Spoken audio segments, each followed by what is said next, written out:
Hello, welcome and good evening ladies and gentlemen. We return to the Gran Touring Series Racing League for 2021. I'm your host Paul TX141 Walsh, also known as Britain a Spit, depends on what media you follow me on, and we are back with season 36. We're here to kick off a new year of racing with an all new season, and tonight, as always, we start off with EU Division 1 Round 1, where we're bringing you the action live from Interlagos, Autodromo de Interlagos in Brazil to be specific. It is 1:45 in the afternoon, the weather is looking fine, and without further ado, let's get our program viewing underway by introducing what this season is all about. So this season is going to be about Group 4 cars. We have got 3 races as always, and each race will be dominated by a particular drivetrain, which is that our drivers must select from all the available Group 4 cars. We're in Gran Turismo Sport, that's Group 4 category cars that are raced in FIA races. But you'll have a particular drivetrain which you're locked down to for each race, and in round number 1 it is going to be the front engine rear wheel drive drivetrain, also known as FR, and you've got a multitude of cars available, but I suspect a number of our drivers will be going for one particular car which is known within the drivetrain as being quite a strong car all round, perhaps not the best at anything in particular, but an all round contender. But we'll come on to the car choices shortly. The circuit, Interlagos, it's a well-known circuit for all racing enthusiasts, whether you're a fan of Formula 1, alternatively touring car, you will have heard of Interlagos at some point. In the simple fact, it's a circuit that's legendary for crowning champions, whether it's the moment known as Is That Glock from 2007, if I remember correctly, where Lewis Hamilton picked up his first Formula 1 championship. The crowning of Jenson Button, of course, in 2009, along with other championships along the way in the Formula 1 series, but also other categories as well. I hope all of you tuning in are doing very well, and given that it is 32 minutes past the hour, we are going to take a look at some of our drivers and start to call out the teams that are running in EU Division 1.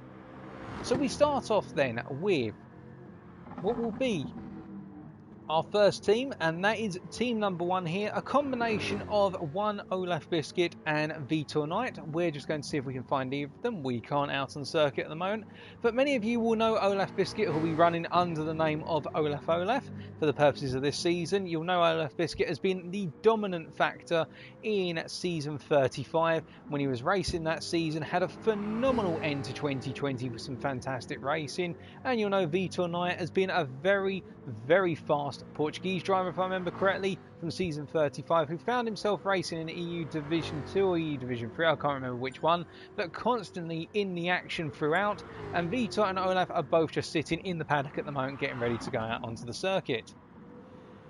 Meanwhile then, let's see if we can find some drivers who are actively driving around at the moment to give you an idea of who else is out on circuit. So we've got team number 2, which consists of Yaya777, who we'll refer to Yaya from this point onwards. Yaya running around in the Jaguar F-Type, and that is predominantly the car that we have seen at the circuit. Quite a wonderful livery there, silver and green, that lightish green that you typically saw on the Jaguar F1 car, and also that silvery white colour, which I believe was also on the Jaguar F1 car when they were racing in the first half of the 2000s. Now Yaya, of course, is no stranger to the GTSRL community, running under the username of Ukrainian guy as well, a very fast driver from the United Kingdom, and Yaya will be looking to do his best to leave a marker on EU Division 1 at the start of this season. And he is joined teammate-wise by Feel the Vibes, another British driver, also running around in the F-Type. Feel the Vibes having a very good end to 2020 in season 35 in the Group C category. And Vibes running around in a chrome silver Jaguar F-Type. Really nice colour scheme on that one, reflecting the sun everywhere. I get the thing you could probably put an egg on that and cook the egg on top of the roof of that Jaguar. Well, definitely on top of the bonnet. What with that engine being a V8 supercharged engine, the supercharger has probably been docked down, because normally the Jaguar F-Type of 2014, of which this car is based on, would have been running approximately 520 to 542 horsepower, but the car today is running in the region of about 400 horsepower, being Group 4. And the reason you can tell by the way that this is running a V8 engine is because it has the 4 exhaust ports, which are indicative of the V8 engine being in the Jaguar F-Type. If it's got 2 exhaust ports or a single one, it's got a V4 or a V6 engine. Well, not a V4, 4-cylinder engine, or the V6 engine, I should say. But enough car porn, let's move on to Team 3, and that consists of one Pies 1123, who we'll refer to as Pies, also bringing the Jaguar F-Type, Pies being of course a staple horse of the GTSRL community, in the fact that he's hosting tonight's lobby. He is our lead steward, and Pies is a well-respected member of the community, a very friendly fellow, had a very interesting end to his seasons in 2020, things not going his way, and you could see that it was really getting to Pies, but he's had the opportunity to reset over the Christmas period, and he's back and fighting fit for 2021. And he'll be joined in Team 3 alongside him by the Portuguese of Gomez 88 FFM for full. Gomez running around in the chromey silver F-Type as well, and Gomez being in, if I remember correctly, EU Division 3 in season 35, which is his first season, doing rather well, and Gomez finds himself in Division 1 this time, having put in a very good performance in the time trial. And we move on then to our next combination, that is Team 4, and we have the Dutch driver that many of you will know by name, and that is Stanley 15. Stan running around in an F-Type as well, running with the grey base with the orange over top, the circuit board style livery. That's kind of niche. Haven't seen that before on an F-Type, although the wheels, well, personally I'm not a big fan of really bright yellows on cars, but Stan's making it work, so give credit to the Dutchman there. Stan being probably one of those drivers which everybody knows he is incredibly fast when he is hitting his stride, but the problem with Stan, he just needs to hit his stride. And we've seen it time and time again. He seems to have these moments of brilliance and then things go horrifically wrong, and he's just got to find that consistency that means he doesn't throw it away. And if he can do that, then Stan will be on for a good result. And that's not to doubt Stan. We know what he can do and we want to see it from him. So we hope that he can unleash the beast tonight. And he's joined alongside by Patrick D, or D31 as he's also known, who's not out on circuit at the moment, but I believe is currently sitting in the paddock getting ready to go. Now, other drivers, well, we've just taken a look through the chat as well to make sure that everything's okay on your end, folks, and we hope you're doing all well. To those of you who've just joined, we now move on to what is team number 5, which consists of Ben MK, and we have some variety here, folks. We have a Hyundai Genesis. Now, this is interesting, and we'll come back to the Hyundai in a little bit, why I think this is actually probably a bit of an inspired move from Ben.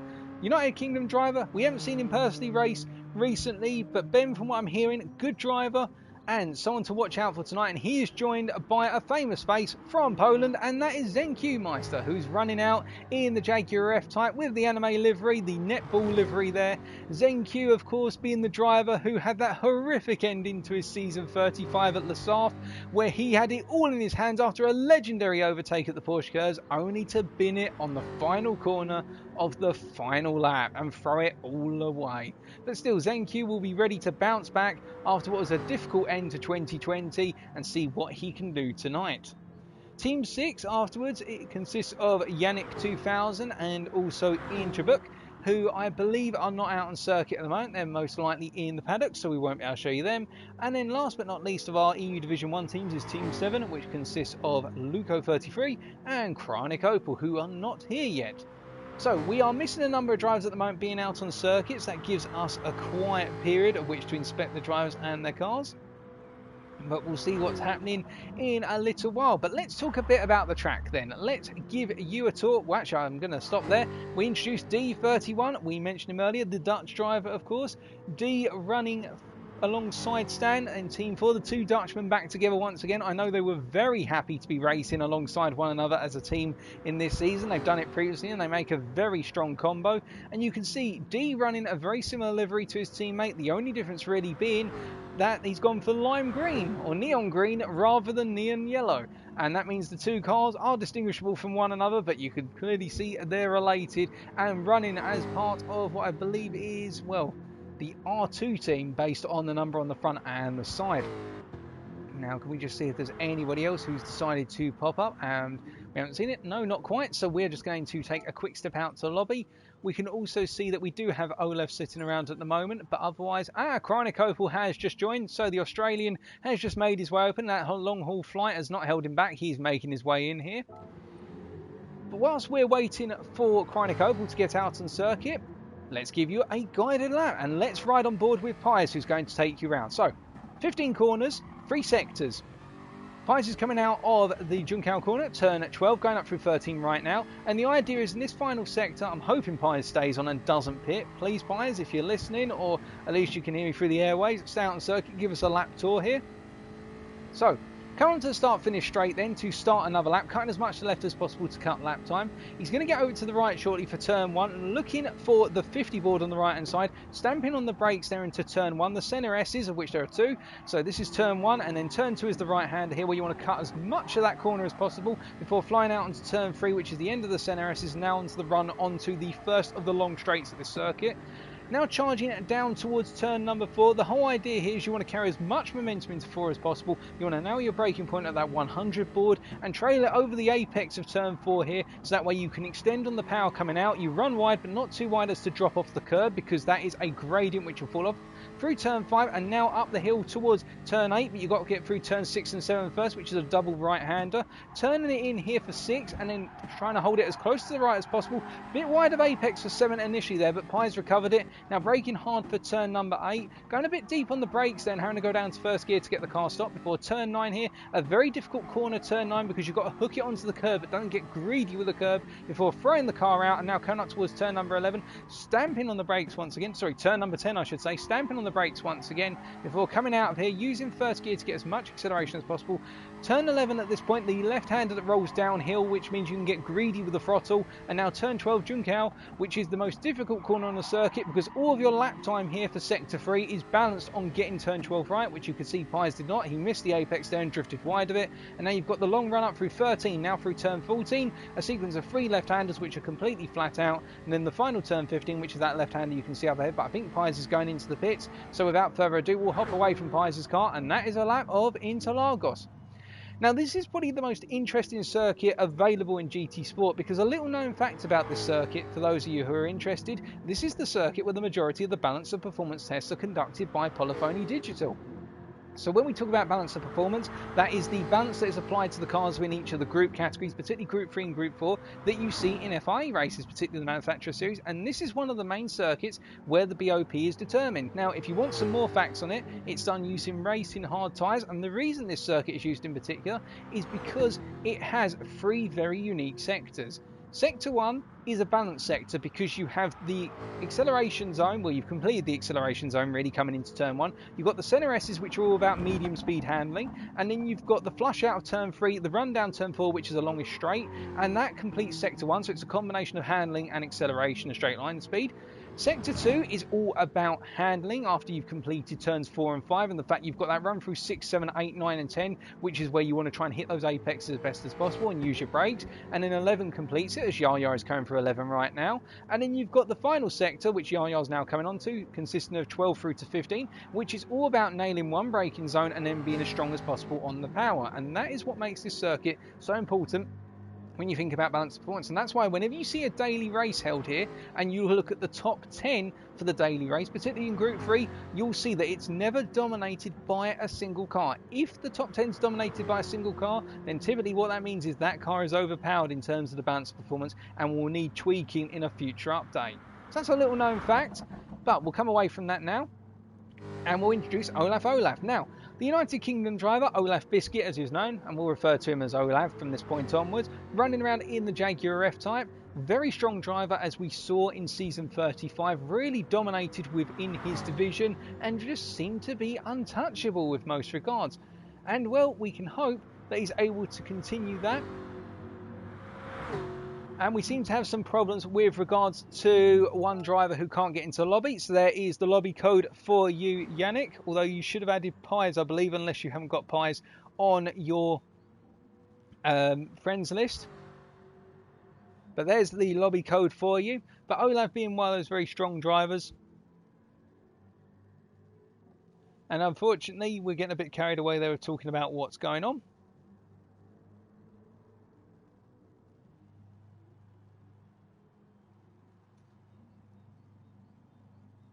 And do keep in mind, if you've only recently sent a friend request and you are looking to take part tonight, you will need to start your PS4, not PS4, you'll really need to restart your GT Sport, because once a friend request has been accepted, it will not register you as a friend of that person until you've restarted GT Sport, which is a bit of an oddity, but that's the way it is. And we're just going to help out our fellow racer here, who is having some difficulty getting in, by giving them the lobby code on the Discord as well. Very sorry about this, ladies and gentlemen.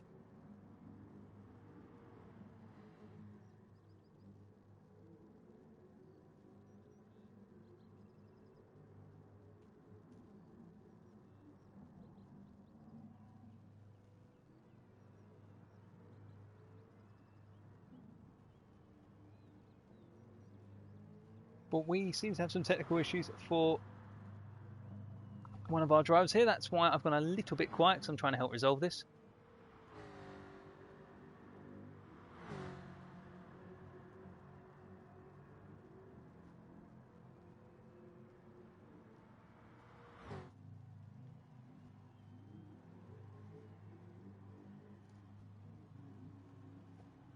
We've also just received an announcement that Luco33 will be joining in about 15 minutes. So he's going to be missing the stuck checks, which are due to start in the very near future, and he will be joining literally as qualifying starts.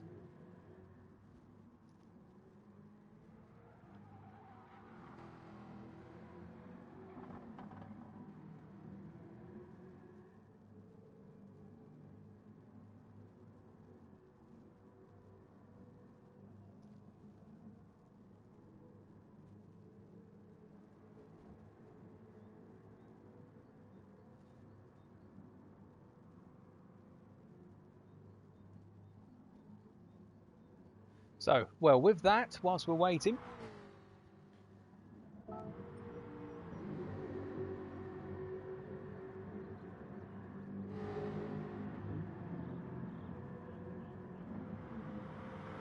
just need to bring it to the attention of Pies that we have got a bit of an issue with two of our drivers.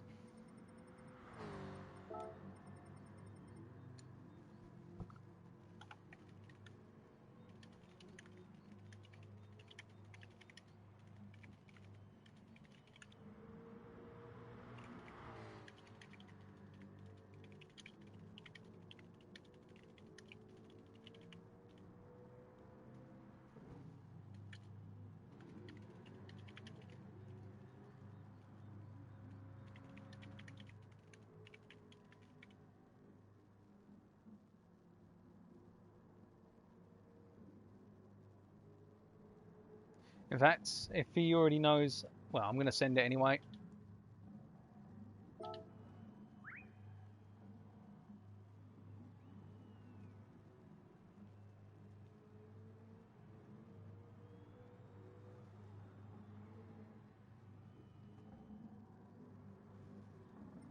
Okay, well, we will get back to looking out on the circuit.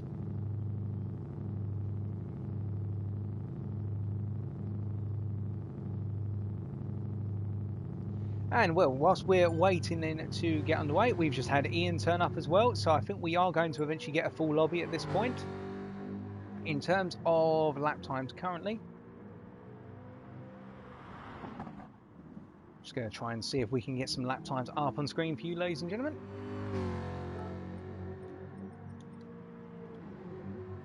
Our fastest time that's been set at the moment has been a 1:38.1 as set by Olav.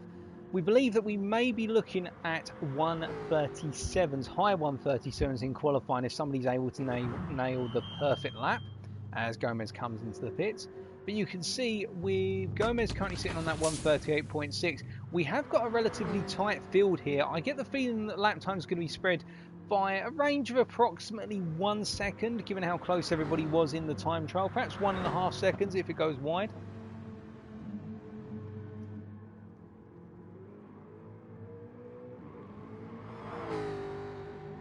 And that's one of the things as well to keep in mind with regards to Group 4 in particular. Group 4 normally throws up very tight lap time spreads between equal drivers for the simple reason that Group 4 is seen as perhaps the easiest group to set decent lap times with, because the cars are underpowered. In the fact that you'd be looking at a number of cars here which would normally be running if they were fully tuned up engines, they'd be running towards 500 horsepower, but they've had their horsepower dropped by approximately 150 to 200 horsepower. So with the F-Type, for example, normally you'd be looking at 542 horsepower, but it's been dropped to about 400. If we had any Corvette C7s here tonight, you'd be looking at approximately 450 to 460 as a minimum, whereas it's been dropped down to about 414, which I think it gets dropped down to about 390 with balanced performance active. So that's why these cars become a bit easier, plus they're also quite heavy and they don't have that much aero, so as a result they're literally road cars with a wing stock on the back of them, a little bit of tuning. You could drive these cars on a road. And here comes Yannick, who's just joined in. So we've got all that sorted.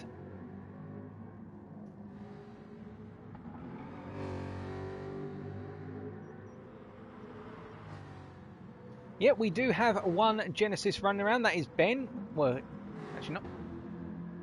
I thought Ben was in a Hyundai Genesis, so he's changed. Oh, hold on a second, ladies and gentlemen. Ian has arrived on the scene, and he is running the Dodge Viper. So we do have a fly in the ointment in the fact we have a Dodge Viper. Now, point to note here, for those of you who've been living under a rock with regards to the overall shift of balance of performance in the manufacturer series, Dodge has become one of the go-to manufacturers as of late, particularly in Group 3 but also Group 4. The Dodge Vipers have both received significant improvements to their performance, so we do have a Dodge driver here.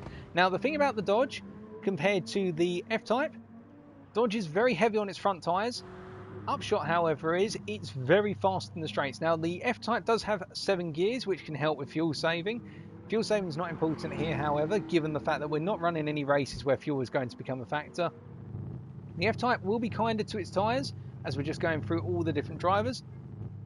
And it looks as though we definitely have got rid of our Dodge. So Ben, who was running the Dodge, has tossed the Hyundai. He's tossed the Hyundai out, and he's not bringing that back by the looks of things. So we are going to have the majority of our drivers running the Jaguar, and then one Dodge Viper by the looks of things.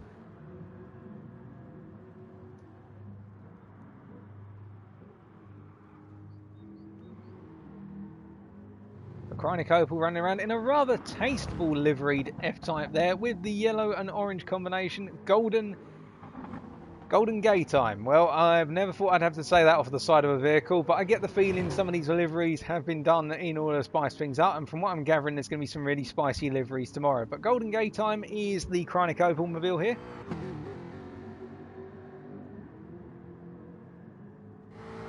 And we've got Yannick, who's just arrived. So Yannick is from Switzerland, and let's just introduce Yannick here. So Yannick is running as part of what is Team 6 alongside Ian, the Dodge driver. Yannick bringing out the neon, well, I wouldn't say neon, the glow-in-the-dark yellow. If anybody's seen Only Fools and Horses, they'll know what I'm referring to when I say the glow-in-the-dark tombstone or gravestone. But that is the colour. It's a glow-in-the-dark F-Type. Very tasteful colour in there. And, well, I've never seen the Swiss driver run before in GTSRL. I'm not sure if he's brand new or whatnot, but fingers crossed for him today. He can make a great debut. The fact he was able to get into EU Division 1 means he's got a significant amount of underlying pace, so let's not underestimate that. And let's see what the Swiss can get up to over the course of tonight's 3 races.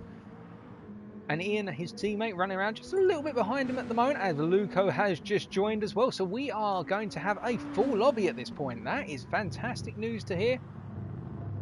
And Olaf's still holding on to the fastest time of the evening of a 1:38.1 in the practice session, in the free practice. But we are going to have 14 out of 14 drivers here today, and Chronic Opal now going a bit faster, running around on the circuit with a 1:38.6. And a lot of our drivers hitting the mid 1:38s at the moment.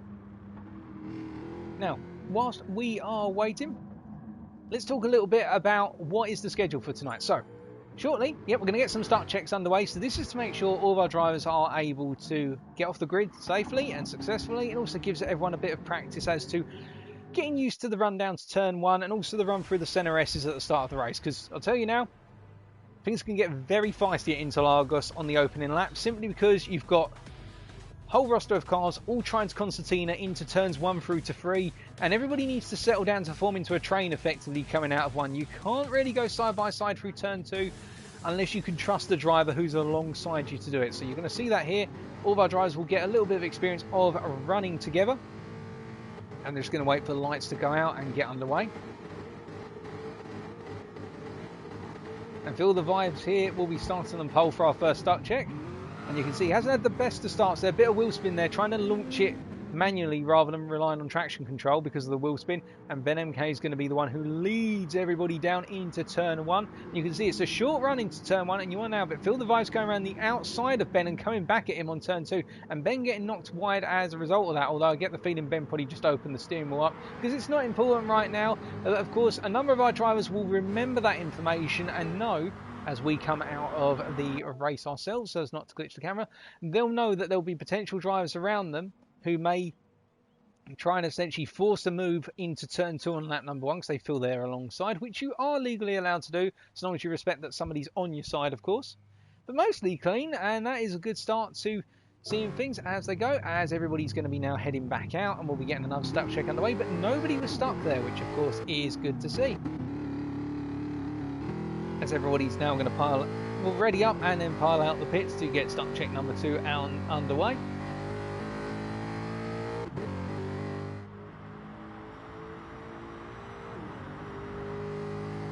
And we're just following Ben MK. Lovely livery on that F-Type there, the black with the blue line in it. Reminds me of a VLX Esports livery, funnily enough. It looks very similar colour scheme. Not saying it's plagiarism or anything like that, it's just a really nice colour scheme, and I can see what he's gone for there. It works. I think here Chronic Opal is getting a little bit of practice starting, because you could see he literally started on the straight there.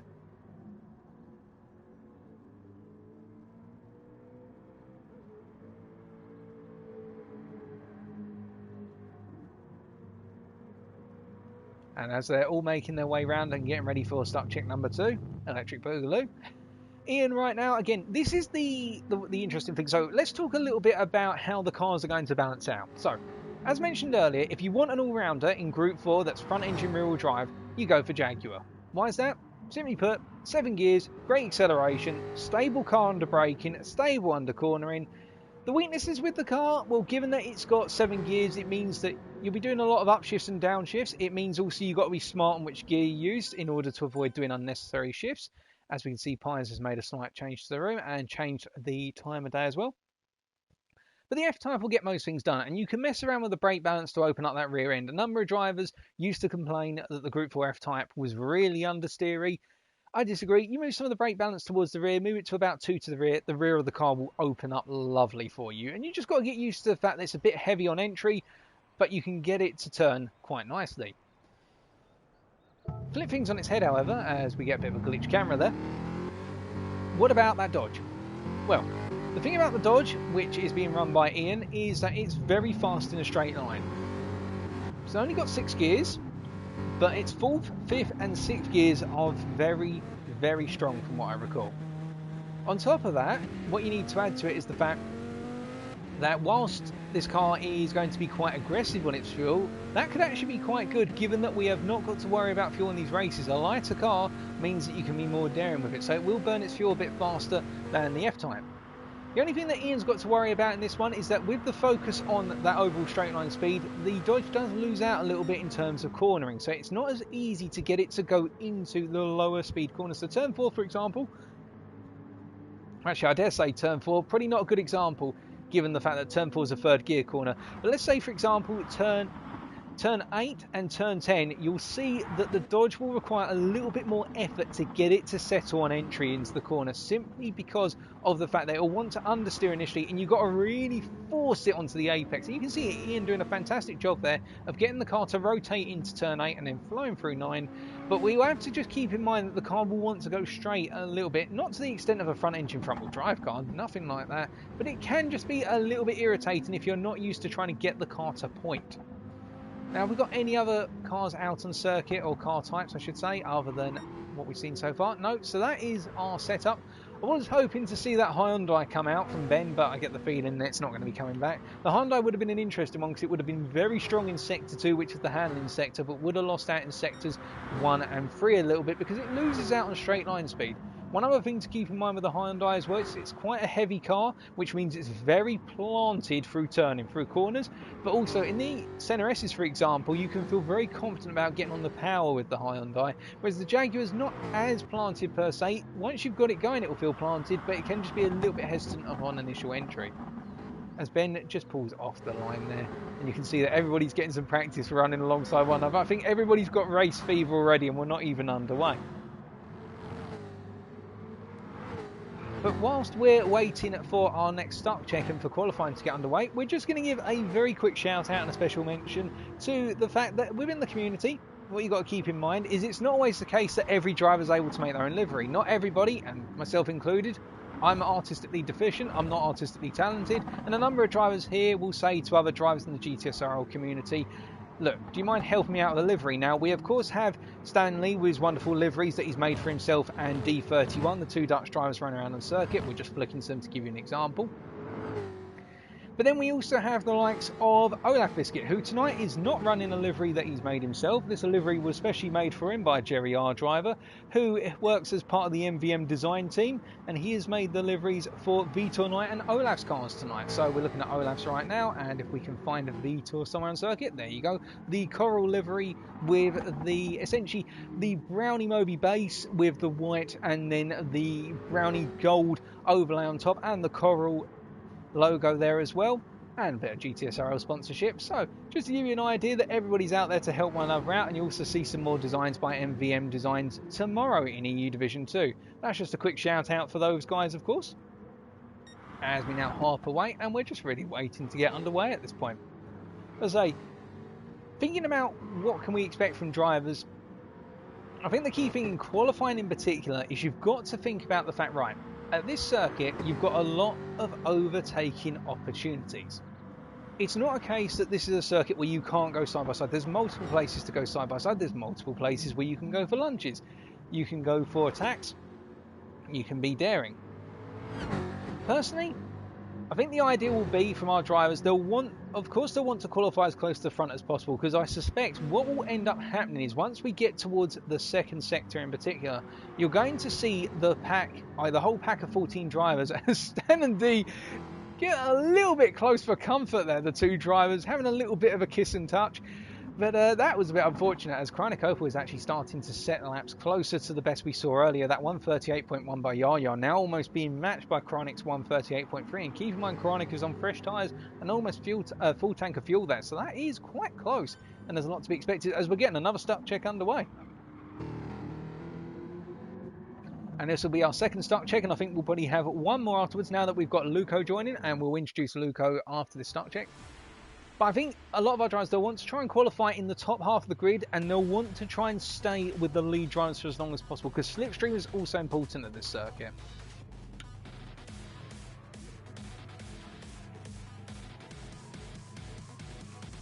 And we can see that Luco has gone for the Viper as well. So we do have two Dodge Viper drivers. And in fact, let's hop all the way to the back of the field here.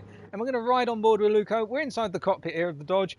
Wonderful cockpit. You've got nice forward vision, albeit that left-hand pillar can be obstructive when you're looking for curbs.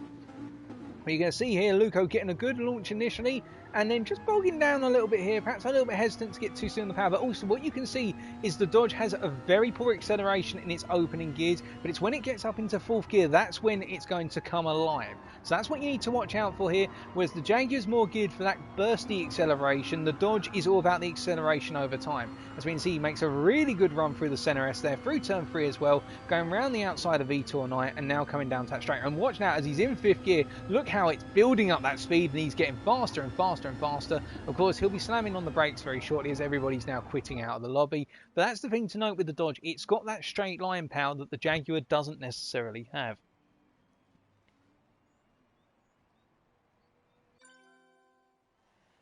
And that is the cancellation of that fake race. And we're straight into qualifying. So we are go. 12 minutes of qualifying. And let's see what happens at the end of it. So, prediction. I reckon we could be seeing a 137.8 or 137.9 for pole. But the question will be, of course, over these 12 minutes, who is going to fuel burn and who is just going to go out there and put in lap after lap. Now, personally, I would say, given the fact that the lap time here is just under 1 minute 40, you could afford to probably spend the opening 5 minutes of this session fuel burning and getting yourself some space on circuit. I think Ben is going for the opposite approach. He wants to get away from everyone so that way he doesn't feel as though he's hindered by other drivers, and that gives him some breathing room to put in a nice banker lap. And you'd be targeting a banker, if you're going for 137s in qualifying, then you'll want a banker lap of approximately a 138.7, because that puts you in a good place, and then you can start to work your way down from there. Of course, if you're a driver who's not able to go as quick and you feel as though actually you've only really got one shot in qualifying, then you may find yourself sitting right at the back and just simply fuel burning the living daylights out of the car. As we can see there, we've got Luco running around in the Heineken sponsored Dodge Viper, so don't drink and drive, kids. But at the same time, running around here, the British driver who's running as part of team number 7, so his teammate is Chronic Opal, the Australian driver. But Luco is a newcomer to the GTSRL community, so we wish Luco all the best, of course, on his debut. And the fact that he's in EU Division 1 probably means he's got quite a bit of underlying pace, which he's going to showcase to us. And I think that's actually a livery. Well, it's a Welsh flag livery. I noticed the Welsh flag there, but also the mix of colours is quite good. And you can see everybody concertinaing up here to go on their first lap. But talking about first lap, let's ride along with Ben MK and see what he can achieve in the F-Type. So, coming up into turn 1 then, nailing that braking point pretty well, downshifting to first out. I think he got it a bit wrong coming down to first out. I think he went second, but the car was just drifting away from him, and he just went in too heavy on the brakes and didn't try and release the brake effectively. So now that means he's probably cost himself about a 10th in turn 1, which will in turn add a further 10th of loss through 2 because he's lost a bit of speed. Can he make up for it in turn number 4 then, where 24.9 is his opening sector, which isn't a bad opening sector on a set of racing mediums, of which all of our drivers must use the racing medium for all 3 races plus qualifying. Now it's 4 and 5 really well, but now this is the deciding factor. How will he do 6 and 7? Can he get it tight to apex? Because you want to turn this into one long corner effectively with a double apex. Misses the second apex of 7, and now coming up into 8 here, this is going to be important. He gets it planted on second gear, drops to first here, and again, a little bit curious as to why our drivers are going down to first personally. I feel as though that's an unnecessary gear shift, but again, he's running automatic transmission as well, and it may be that the automatic transmission has been configured to simply dropping down to first to get the optimum revs, although I'd argue you want to be in second for these low speed corners. But that's neither here nor neither. We're not going to argue with that transmission system. Gets it really well planted through 11 there, and now charging up towards 12, braking after the dirt marker about 70 metres before the corner. Now coming out of the final corner, got a really good planted exit out there, used the full width of the circuit and a bit more, and now coming through the final sets of corners, and this is going to be our first reference lap then, as set by the British driver of Ben MK. I get the feeling this is probably going to be a 1:38.7 based on what we've seen. He's staying over to that left hand side, and it is a 1:38.5, so we weren't too far off, and that is a good opening lap, a good banker. As we can see, Olaf has already beaten it, and he did not pull over to the left hand side there, and Pies goes for a 1:39.7. Yaya now coming across with a 1:38.6. And then we've got Phil the Vibes, who'll be coming through the field. He's moved up to P3. And then we've got D, who's come through. Chronic Opal now, who seems to be on a purple lap at this point in time. And he's gone for a 1:38.5. So losing out a bit in that final sector. We've got more drivers coming through. Ian Trevert coming through now from the Netherlands. And he's done a 1:39.1. We've got a number of drivers ducking into the pit, and we're just looking around, and Yannick 2000 already setting a good stable hold mark there of a 1:38 point what appears to be 4. So him and D have done the exact same lap. They're both on 1:38.4s according to our timing screens, but do keep in mind Olaf did not pull over to the left hand side when completing his lap, so he probably actually docked himself a 10th just by simply staying on the racing line rather than the qualifying line. As we can see, Yannick is already improving by a 10th in the opening sector, but he is getting the toe off the back of Ian's car. Now our drivers are expected not to use the slipstream of one another to bolster their laps, but of course given this circuit and the fact we've got 14 cars, that may be something that they've just got to be a little bit precarious about. If I was in Ian's shoes here or Yannick's shoes, I'd be doing a bit of fuel burning, because I know I've still got 2/3 of the qualifying session to go. Well, half of the qualifying session to go now, but that is an impressive lap thus far. And Yannick is definitely pulling on the back of Ian there in terms of just simply using Ian to pull him along, and this is going to be a major improvement on the lap. And further up ahead, we can see that D coming out the final corner now. D, of course, is our current provisional pole sitter. Can he improve on this lap? Although he has got some tyre wear starting to come in on those front tyres, particularly that front left. There's a bit of graining shown on the car. And what this being an anti-clockwise circuit, it does mean that the right-hand tyres, if I remember correctly, are actually going to have a bit more wear than the left-hand tyres. So I'm a little bit shocked that he's got a bit more wear on that front left, and in fact he does not improve. And what about Yannick, who's still using Ian as a train pull there? And Ian, I think, is going to be improving as well, and we'll keep an eye on Ian to see how he improves as he comes across the line here. And I don't think this is going to be a major improvement for me, and in fact it's not. And Yannick does not improve either. I think Yannick's been held up a little bit there, but he will need to clear himself some space. Now we're just looking around at some of our other drivers as Stanley goes on to another lap, and we can see Feel the Vibes at the moment, currently in P6 with Pies just behind him here. Now I don't know if they've tripped over one another, And hello to those of you who've just joined, including Zeronic. But we don't know whether Phil the Vibes and Pies have tripped over one another, but I can see in the rear of your camera shot there, I think that is Pies just getting out of everybody's way. I think Pies has just come out of the pits on a fresh set of rubber, and he doesn't want to trip over anyone or cause people to trip over his car, so he can burn off a little bit of fuel. But it is very close in terms of qualifying times at the moment, and really, it's only thousandths separating drivers, and this is the important thing about this circuit. And with everybody running near identical machinery, bar 2 drivers, we would expect an EU Division 1 it's going to be close, but we're staying with Vibes right now. We want to see if he improves off of that 138.5. It's literally less than a tenth between P6 and P1. That's how close it is. But of course, with 6 minutes to go, well, 5.5 minutes to go in this qualifying session, I think it's going to be all about who can burn some fuel off, as Vibes is not improving. So I'm actually going to hop away from Vibes here as Ben MK is into the pits on 74% fuel. And I think some of our drivers will now look at the fuel burning. They need to think about, okay, what can I do to get myself a bit faster around the circuit and start to set my end game of being on the front row of the grid or towards the front. As we can see, the Australian of Chronic Opal is coming around to, well, he's coming into the pits, in fact, bar my biscuit. And we see Olaf Biscuit has now set the fastest lap of this session so far, a provisional pole of 138.453, which for reference is only 2 thousandths faster than D31's time. So it is so close, it is nip and tuck right now for pole. And we're just going to, well, you can see Yannick's having a bit of a tyre change there as Stanley is now coming through. And I think Stanley has had a bit of a slow lap, a bit of an awkward lap. He is in P4 right now, though, so Stanley's doing a very good job. He's doing a very good job of setting some consistent times here.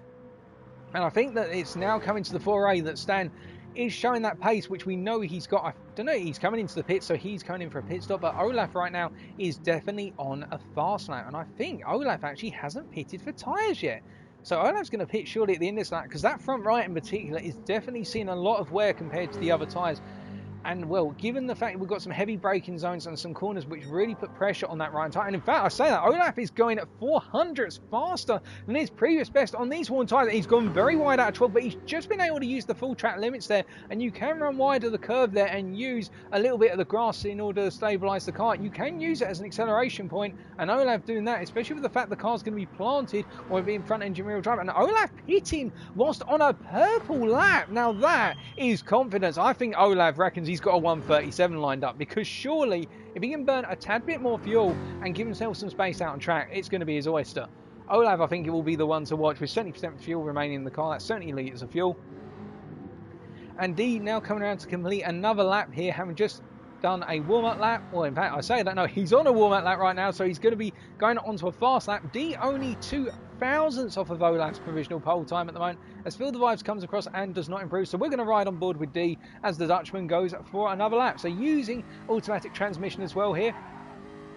Coming into third gear for turn number 3 and then up into fourth, getting it really tight to the curb. And that's the one thing you want to do at turn 3. You want to be on that curb. You want to ride that curb as hard as possible, because it will simply rotate the car through the corner and prevent you going wide and understeering off. And if you go off out of turn 3, if you go wide on exit, you'll be picking up a 1-second penalty. As he comes down to turn 4, misses the apex there and goes very deep and almost falls off the circuit. And keep in mind, our drivers will be given a half-second penalty if they do fall off of the exit curb at turn 4. If you run off, even though you lose time by running off, you'll also be given a half-second penalty to compound your woes. And this is not looking at a good lap by D so far. It's been a very haphazard lap for the first sector, but sector 2 seems to be calming it down a little bit. Now, can he nail probably the hardest handling sector here, as we're coming through turn number 9, and he just goes up a bit wide there initially, but he gets it together before coming up into 10. And this is important. You've got to brake down and nail this braking point and getting it very well planted there, although a little bit unstable on exit. Although you can have that happen, what of the fact you're riding onto a gradient change there, the camber of the road does change. And coming out of 11, he's 2 tenths down. I do not think this is going to be an improvement from D unless he has the final corner of his life. And I say 12 as the final corner because it's the final one when you've got to do any proper braking. I don't think D is going to be improving, as Yannick seems to be on a personal best, and I say that and then he gets it all sorts of wrong coming out of 11 there, and that was very close to fatal for the Swiss driver. He is pushing it to the limit on his debut, and well, goodness me, that was very, very close. But will he improve here? As you can see that he is just that little bit ahead of Stanley at the moment, albeit not by much, and he's coming around to complete that and running right on the white lines there, and they've got to be careful because and he's picked up a half-second penalty for running on the white lines. And that's one of the things, you can abuse those track limits, but not too much. As we can see, Olaf now is on a flying lap here. And as he's on that lap, It's going to be a case of, can Olaf beat his already provisional best? As we can see, running through turns 6 and 7. And now coming up towards 8 here. Breaking down. Can he nail that apex? He seems to have got it very well planted here. And now coming through into 9 and then up into 10 as we jump to the onboard camera. Falling off of the curve there at 9, but he seems to get it perfect in terms of line up and get on the power. And now through into 10, breaking it all the way down and using first gear here to get some additional rotation in the car. Going to be able to be careful about that, but he gets it nicely planted. Now running for 11, going to ride the curve initially before falling off it and using the full whip and the full power of the V8 engine. And he's 3 tenths, almost 4 tenths up. This is going to be a phenomenal lap, and I think we could, ladies and gentlemen, be looking at the first 137 of the evening, or literally a 138.0 if he's nailed that final set of corners. Will Olaf be able to do it? Will he be able to get into the 137s here? He's coming through, one more corner to go, then turn 15, and he's still got one more lap after this. He's literally going to just make it across for one more lap, and he's going for another lap. It's a 138.059, and now we've got D coming through here, and D has got a little bit of a toe off of Yaya here, who's currently in 7th as well. Yaya provisional P7, and he's going to come across the line, and D completes a lap, and it is not going to be an improvement. And I think, yeah, Olaf is going for another lap, but D is going to have to pull up, as is Yaya, so they are over. And we're going to just see who else is coming across it. Chronic Opal now jumps up into P2 of a 138.1, jumping ahead of D. And Yannick currently being on a lap as all of our drivers are coming through here. And we're going to see what Yannick does to improve, as we're also looking at the other timing sheets. Not seeing any changes. No, nobody's really picked up any changes so far. Everybody's still coming through. And we've got one more driver in the form of Vitor Knight coming through at the moment, and Vitor currently P13, stays P13. And then we've got Phil Device parked off circuit. We're just having a look. We've got Luco, who's the... No, he's not the next driver to come through. My apologies. We've got... Is it D coming through? No, it's Stanley coming through, and Stanley does not improve. Next up, it's going to be what I believe is Luco coming through to complete his lap. Yep, it's Luco coming through on his debut. So he's going to come around out, currently a 139.4. Can he improve as he tries to cut as much as possible to the left? I think it's going to be a 138, and it is a 138.6. Great lap. But we've still got 2 more drivers coming through here, ladies and gentlemen. The first of our drivers is Ben MK, who's currently P6 for 138.5. Can he improve? And then we've got Olaf Biscuit behind him. Ben first. Will he be able to improve on his current lap? Nope. And then finally Olaf. Can we see a 137 Olaf? And it is a 137.8 for pole. Goodness me, almost 3 tenths ahead of the rest of the field. So that is qualifying complete, ladies and gentlemen. So on pole, it will be Olaf from the United Kingdom, a 137.8. 2.5 tenths down from here, it will be the Australian of Chronic Opal. Then it will be the Swiss of Yannick 2000. Then D31 in P4 from the Netherlands. And alongside him, but behind technically on the grid, it will be Stanley, his teammate. And then it will be Ben MK on the 3rd row, completing the 3rd row from the United Kingdom. And then Phil the Vibe starts off row number 4, and alongside him the Portuguese of Gomez 88. And then row 5 it will be Luco 33, joined by Yaya. And then on row number 6 it will be Intrabook with Zenq Meister alongside him. Zenq not having the best of qualifying by looks of things there, and it will be Vitor Knight. And I must admit, didn't keep an eye on where Pies was in qualifying, so I may have these orders out by one place, as Pies obviously has to quit out the lobby in order to set the grid order. But that is qualifying complete, and well, now it's going to come down to the race. Now, of course, one thing to keep in mind, Olaf at the moment 137.8, and look how much fuel he did it on. Roughly 60% fuel to start off the lap, dropping down to about 52% by the end of it, although don't quote me on those specific numbers. We're definitely going to be seeing low 38s in the race, albeit it may not be in races 1 and 2, which are the sprint races, but in race 3, when the fuel starts to come down, you put a fresh set of tyres on, we could be seeing very fast laps from our drivers here. So do not count it as though it's completely over in terms of Olaf is going to be the one who's running away with this, because as we saw in season 35, whilst Olaf had huge qualifying pace, drivers behind him had a lot of race pace to compete with him. But also, let's give a shout out to our debutants, Yannick with that P3 of that 138.4. Well done to Yannick there. And a little bit further down, we can see that Ben MK coming in that P6 with that 138.5. Good lap by Ben there. And look how close it has been up and down the field between our drivers. All of our drivers really being within thousands or hundreds of one another. It is an absolutely tight field here. I don't think there's going to be too much distinguishing. Luco on his debut with a 138.6. Good start for Luco, and you can see how close it's been. I mean, he missed out on P8, for example, by only 500ths. That's a hair's width in terms of time. And you've got to go a bit further down. But that is all of our order, and you can see from what is pole to Vitor Knight's time in P13, which I think is going to be P14 once Pi sets the grid, it's a gap of 1.7 seconds. That's how tight it is from first to last in qualifying. It's such a close field. And we're going to take a quick sip of water, because I can assure you one thing, once we get underway, I'm going to be losing my voice if I don't right now, as Feel the Vibes is doing a little bit of theatrics up at the runoff area at turn 1. Alrighty folks, so we are now making our way over towards the race then, and the first of our 3 races is going to be a 6-lapper, correct me if I'm wrong.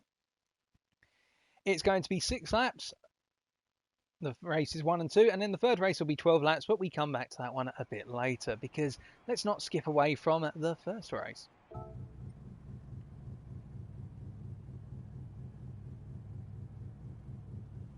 And in the meantime, whilst we are waiting, start to place your bets, of course, on who you think is going to be our race winner today.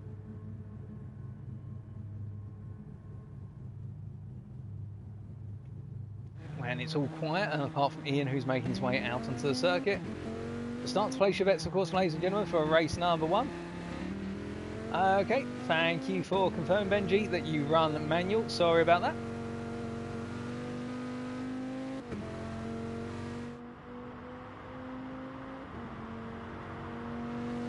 GT Sport not quite getting everything right. So ladies and gentlemen, when you see that Ben is running automatic transmission, he's actually running manual. Just have that clarified by Ben himself. That's the great thing as well. With all drivers interacting and whatnot, we can have things clarified.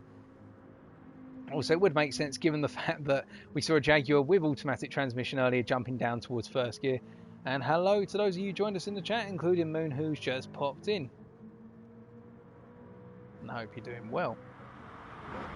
But good luck to everyone as we're about to get race number 1 underway. We just had it confirmed from our steward Pies. Race number 1 will be coming right at you, ladies and gentlemen. So all bets are now closed, and let's see what happens at the end of 6 laps. Firstly, for me, I'll be interested to see whether Olaf is holding on to that lead come the end of turn 3. So on the left, it'll be Olaf Biscuit. On the right, Krynik Opel. Behind them, you've got Yannick and D. But keep an eye further down the field for the likes of ZenQ Meister in P12 and Ian in P11. 2 very fast drivers looking to make their way through the field.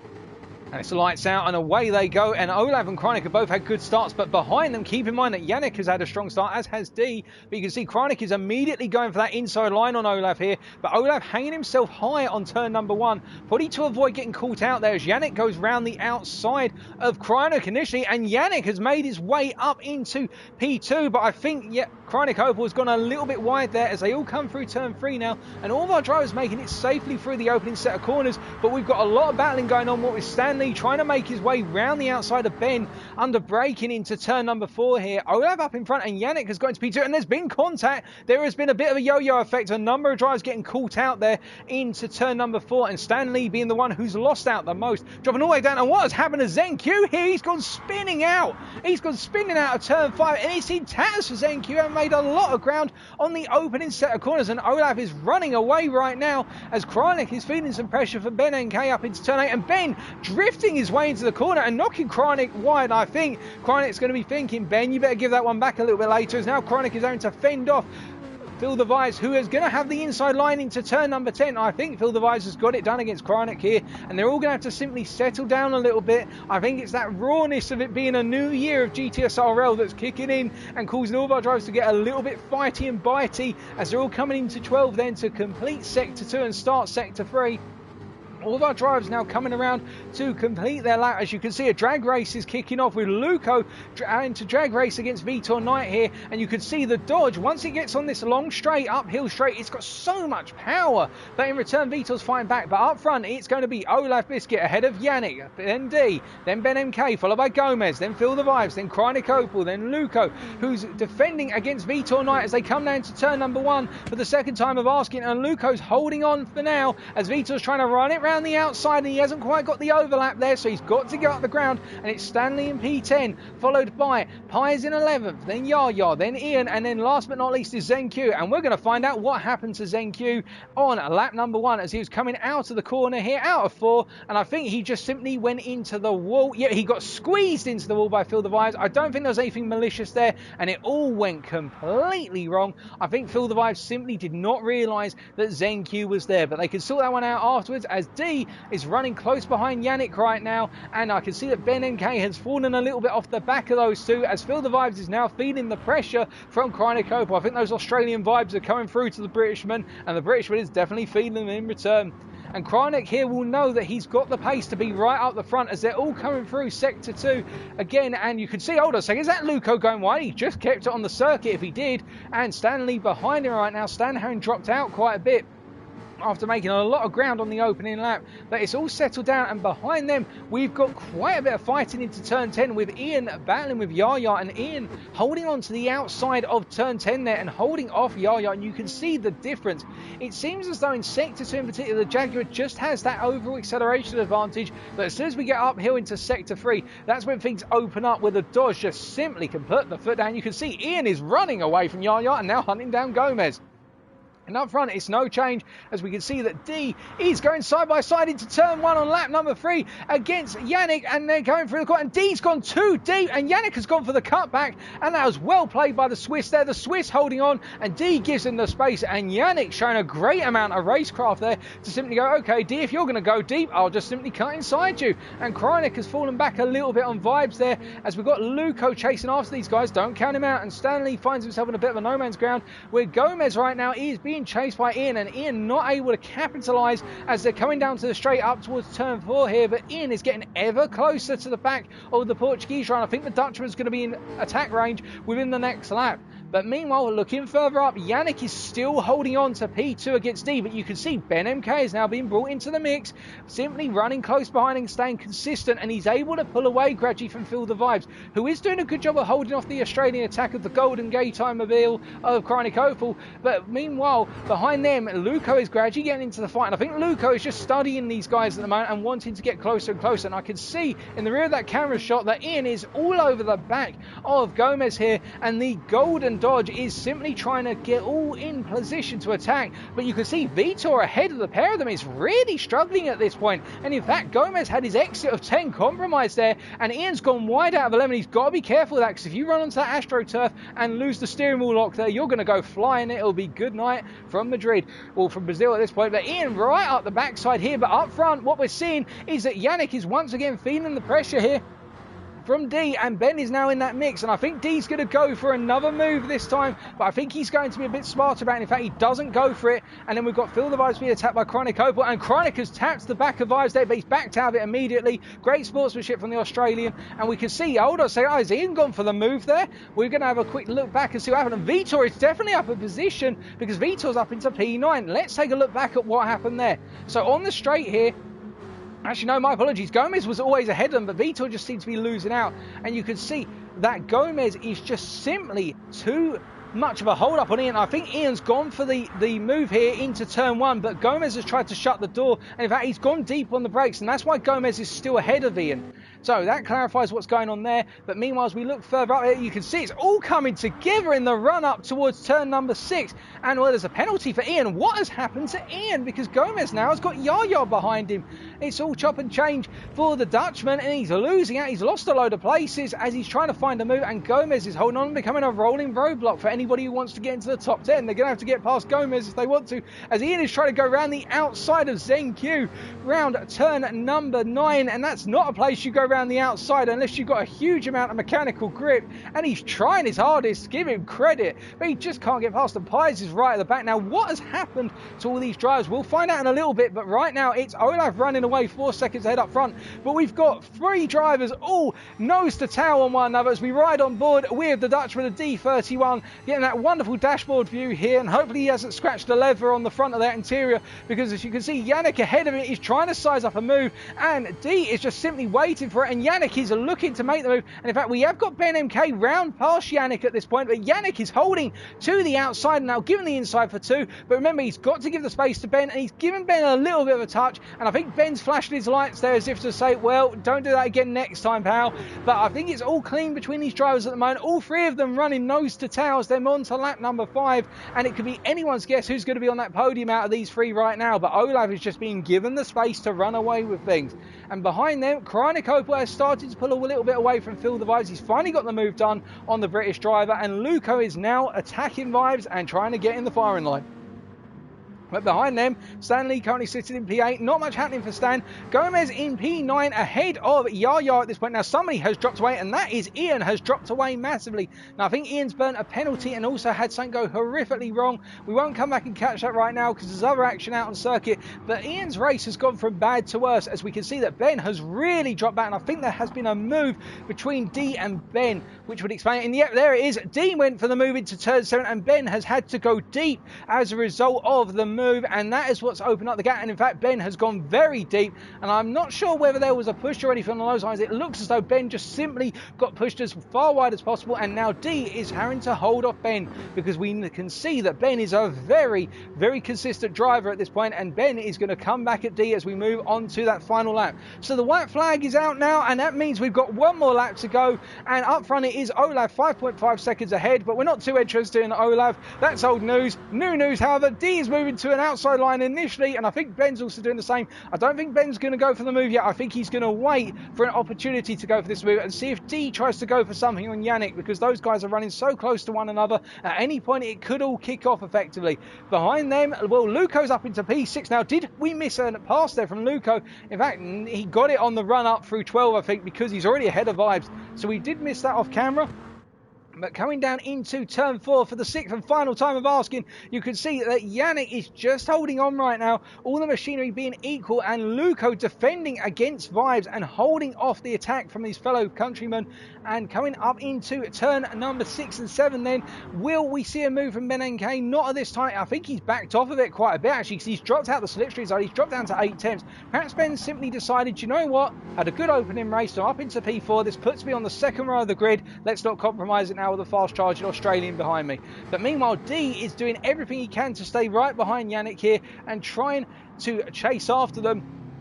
And we can see that D is not giving up, and in fact Krajnikopoulos right now is getting ever closer to the back of Ben, so we could see a change. We've only got 1 more braking point to go. Is somebody going to go for a lunge into the final corner here for the braking corner? Otherwise now it's a run to the finish line for all of our drivers, and we can see that Ben is holding on for the time being. But your race winner, ladies and gentlemen, at the end of race 1 after 6 laps, the win is going to go to Olaf from the United Kingdom as he comes across the line to pick up the win. Behind him, however, it's going to be Yannick in a drag race versus D to line, and Yannick holds on for P2 against D in P3, and then it's going to be Ben holding on to P4, Krajnikopoulos P5, Luke holding on to P6 ahead of Phil the Vibes, and then in P8 it's going to be Stanley, then Yaya holds on to P9, and the top 10 is completed by ZenQ ahead of Gomez, and then it's going to be Pies in P12, Vita in P13, and last but not least, Ian from the Netherlands in P14. So that's the end of race number 1, and for the race winner, ladies and gentlemen, Olaf from the United Kingdom.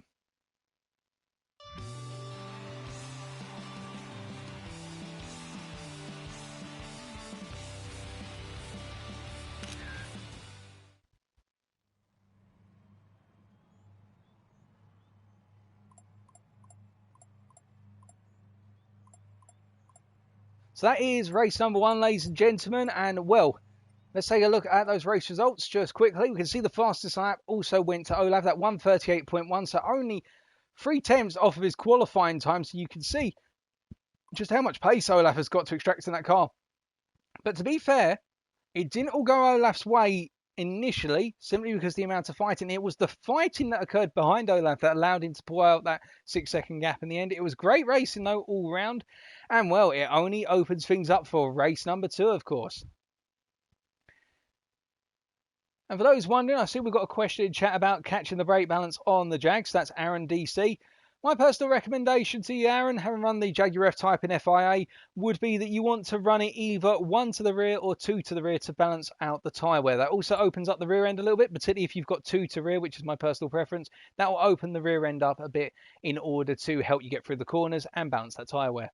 But enough about brake balances on Jaguars. A great opening race, and we've got plenty more to go. And we're just going to save the replay in case that gets lost in transit at some point as we hop back out on circuit. Now,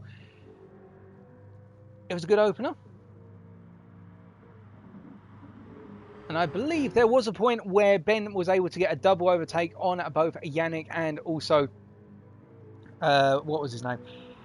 Oh, for life of me, D. But I think we missed that off camera because of some other action happening behind, which is unfortunate. And I think what happened to, well, what may have happened to Ian was he went off at turn 4. That's why he dropped so far back. So he also had a penalty at one point and had to burn that, which is very unfortunate.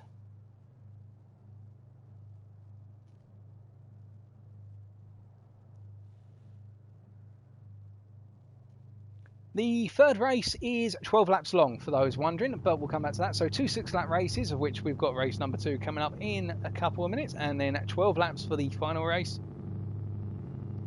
And I get the feeling a number of our drivers may be considering throwing on a fresh pair of boots race number 3 when we've got that mandatory pit stop, simply because everybody is using their tyres quite hard, although Olaf seems to be nursing his tyres home.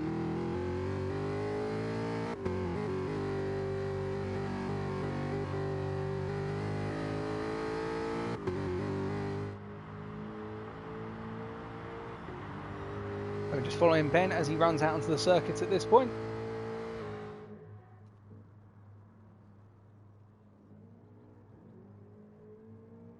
And we are hearing rumours down in the paddock that Olaf's car is being investigated for being a Group 3 car, painted up as a Group 4 car. Only joking, ladies and gentlemen. It's a running joke that's currently going down the paddock, the fact that Olaf turned up with a Group 3 car in a Group 4 race, just simply because of how he ran away with that one. But I think one of the things as well that we did see back in season 35, not necessarily with Olaf in particular, fighting costs you a huge amount of time. And at a circuit such as Interlagos, where perhaps not Sector 2, but Sectors 1 and 3 in particular, slipstream is so important if you want to chase people down. A lot of fighting occurred early on, and I think some of our drivers might want to just think about settling into an order rather than fighting one another, because it's great to watch fighting, of course.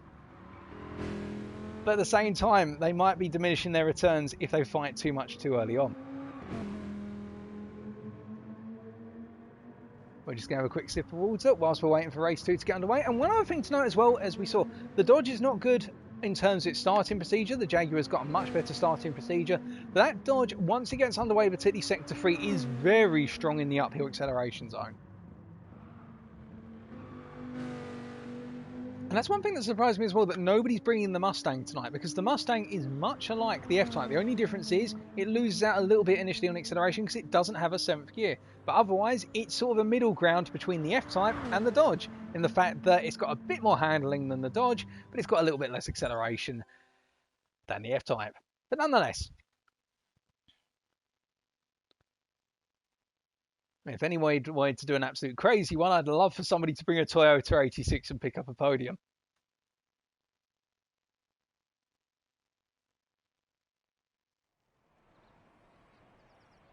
But that is a change of time of day, so it's now 6:45 in the evening. Thank goodness for rapid changes in times of day. It's amazing the magic that's happening in the world at the moment, probably caused by global warming. Controversial topic, I know. Greta would not be happy that we've managed to accelerate a good couple of hours in the space of just minutes. For this circuit, I'm very doubtful people will use 7th gear, in all honesty. You haven't got a long enough straight here to use 7th, and also 7th is more of a fuel-saving gear, or if you've got a straight such as on Monza. You could argue the run from turn 12 all the way down to turn 1 will allow you to use 7th gear, but I don't think it's going to give anyone a huge advantage. Well, I could be wrong. But I think the reason why Pies and a number of drivers did drop off towards the end of that race, there was supposedly a lot of free wide action towards the end of the rear. Of course, we were focused on more towards the front. Can't have our camera everywhere, unfortunately, but that seems to be what caused Pies to fall off quite a bit, and we did see that happen with regards to ZenQ getting squeezed into the wall by Feel the Vibes. And again, I don't think it was intentional. I think ZenQ was there. Vibes just didn't see ZenQ was trying to squeeze his way down the side turn 5. But we're getting race number 2 underway, ladies and gentlemen. Here we go then. Place your bets once again. Who is it going to be this time round? Is it going to be Olaf once again, or are we going to see a different winner?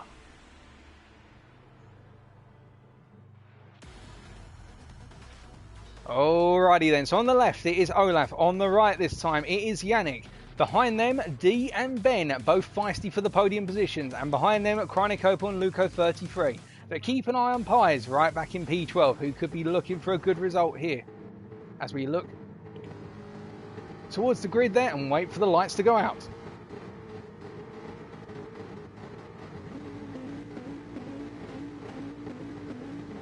It's lights out and away we go, and you can see all of our drivers getting a very frantic start there. That was a very fast starting procedure, and Olav immediately going on the defensive, so not feeling confident in this time in his positioning, and Yannick going even more defensive. And you can see that Ben tried to go down the inside of D through 1 to be on the outside for 2, and Ben's holding on to it. What a move by Ben.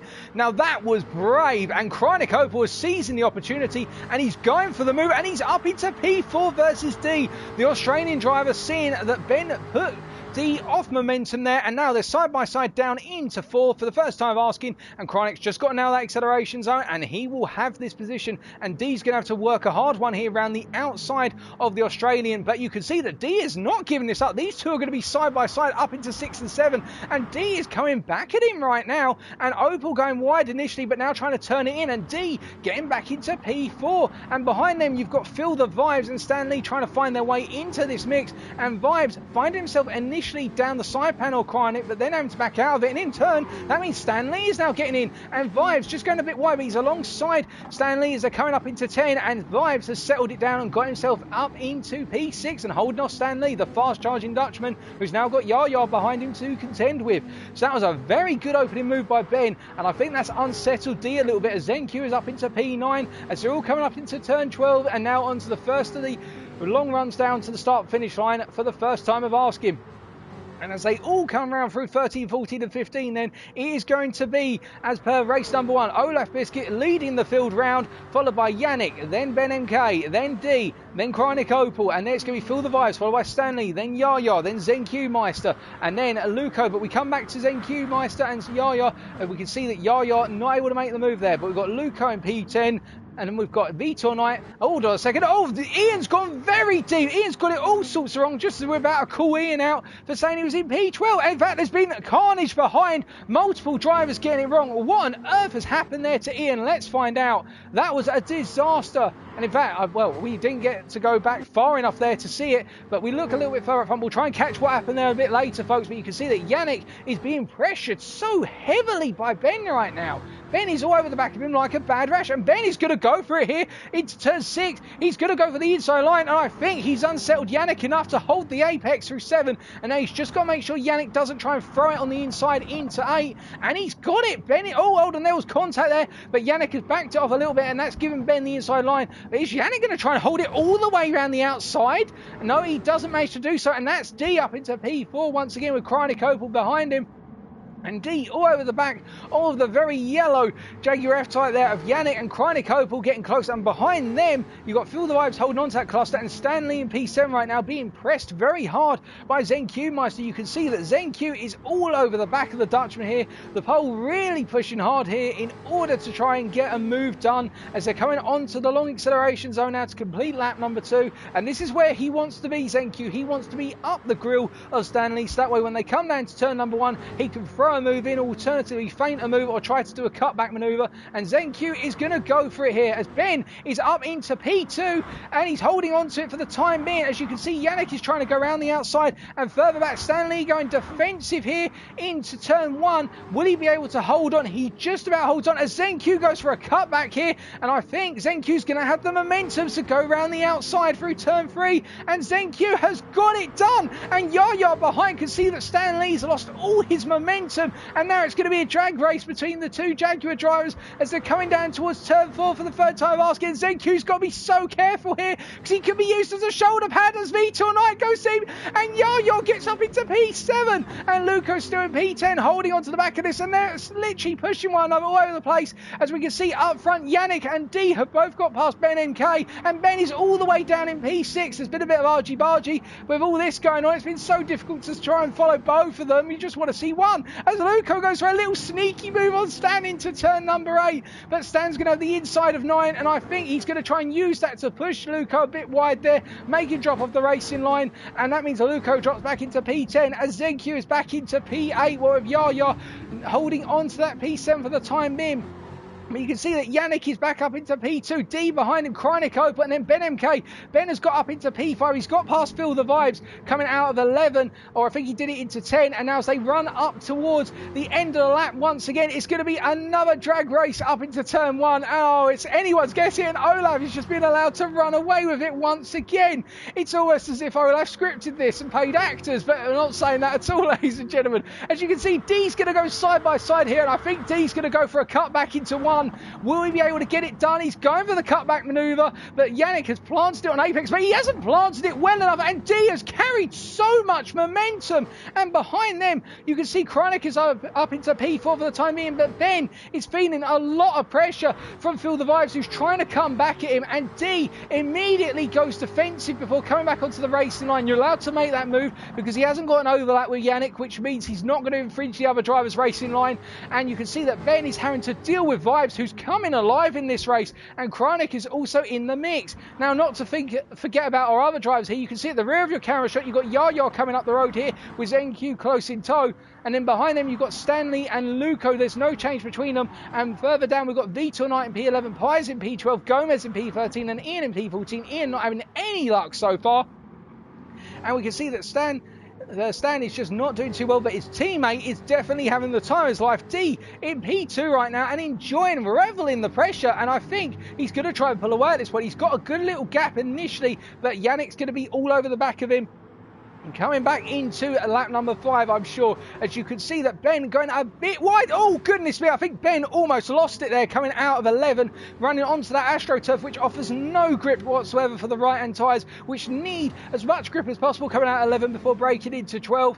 And, well, we can see that behind them, we've got the run from Yaya here. He's trying to get away from ZenQ and just doing enough at the moment. So with 2 laps to go then, D has got a little bit of a gap over Yannick. Now, will Yannick go for a send here or just bide his time? Well, we can see that Krynik Opal is vulnerable to a send from Ben here, and Ben not going for the move here, and Yannick trying to tease a little move on D up ahead, and D almost getting it wrong initially, and Yannick actually carrying a lot of momentum by simply going offline and going for a cutback line, and they're going to go side by side as they run down towards 4 at this point, and you can see that Feel the Vibes has dropped back a little bit from this battle for P2, and D defending against Yannick here, and this is going to open things up between D, Yannick, Krynik, Ben and Vibes, and you can see that Vibes has just dropped back enough right now, and Yannick's not able to get the move done, but all this fighting between the 2 guys on the podium means that Krynik is getting right into the mix, and you can see behind them, Yaya and ZenQ are only 1.5 seconds off of the battle for P6 to P2, although Feel the Vibes has definitely seen his pace drop off a little bit here. I think Feel the Vibes is just calming it down, as there's been contact between Krynik Opal and Ben there,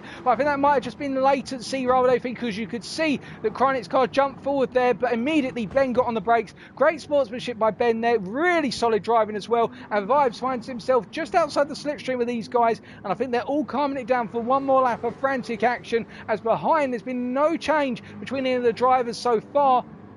And we can see that Vitor is experiencing a lot of pressure from Pies here, and Pies actually is able to get himself alongside initially, but Vitor gets on the power just in time to be able to hold on.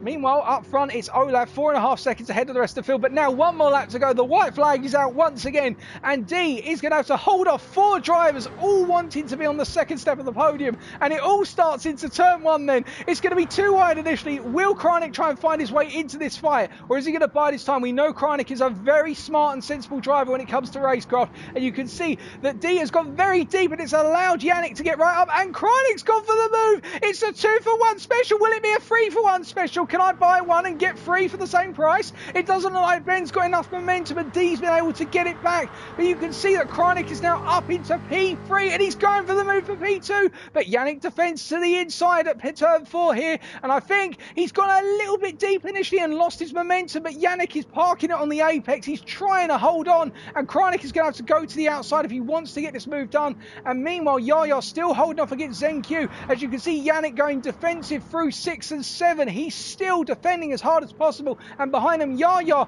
being propelled along by ZenQ, who's trying to get a move done. As you can see, that D is having to keep 2 eyes ahead and 2 eyes behind as he's got Ben all over the back of him. And I think that Vibes is out of this fight for the time being.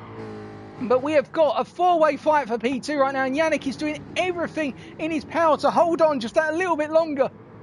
There's only 2 more major corners to go.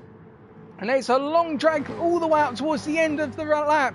And there's only 1 braking zone. And he's gone a little bit deep through turn 12 here. And that means Kreinik's going to get a good run. But will it be enough in the drag race? Well, what I can tell you, ladies and gentlemen, whilst this is all going on, Kreinik Opel's coming through 15 and about to complete his race. And it's a drag race to line as Olaf picks up his 2nd win of tonight. But behind, meanwhile, it's Yannick who's going to come home in P2. Ahead of Kreinik Opel in P3, D in P4, Ben in P5, Phil the Vibes in P6, Yaya holds on to P7 ahead of ZenQ, then it's Stanley in P9, Luco in P10 completing our top 10, and Pies did get past Gomez in the end for P11, Gomez in P12, and it's going to be Ian in P13, and last but not least, it will be Vitor Knight bringing the field home in P14. So 1 driver of that team, the Coral team, winning the race, and the other one coming at the complete opposite end of the field, where you couldn't have a more complete picture than that for that team. Race winner again, ladies and gentlemen, Olaf from the United Kingdom.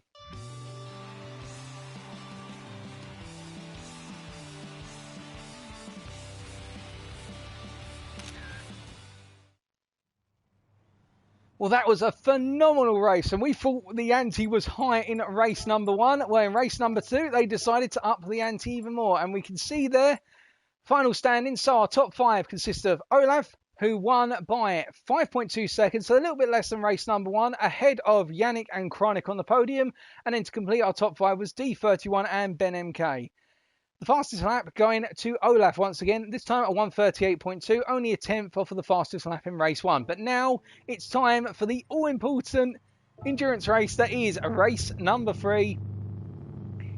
It is going to be the 12-lap race, 20 minutes in length, whereby our drivers are forced to make that all-important mandatory pit stop.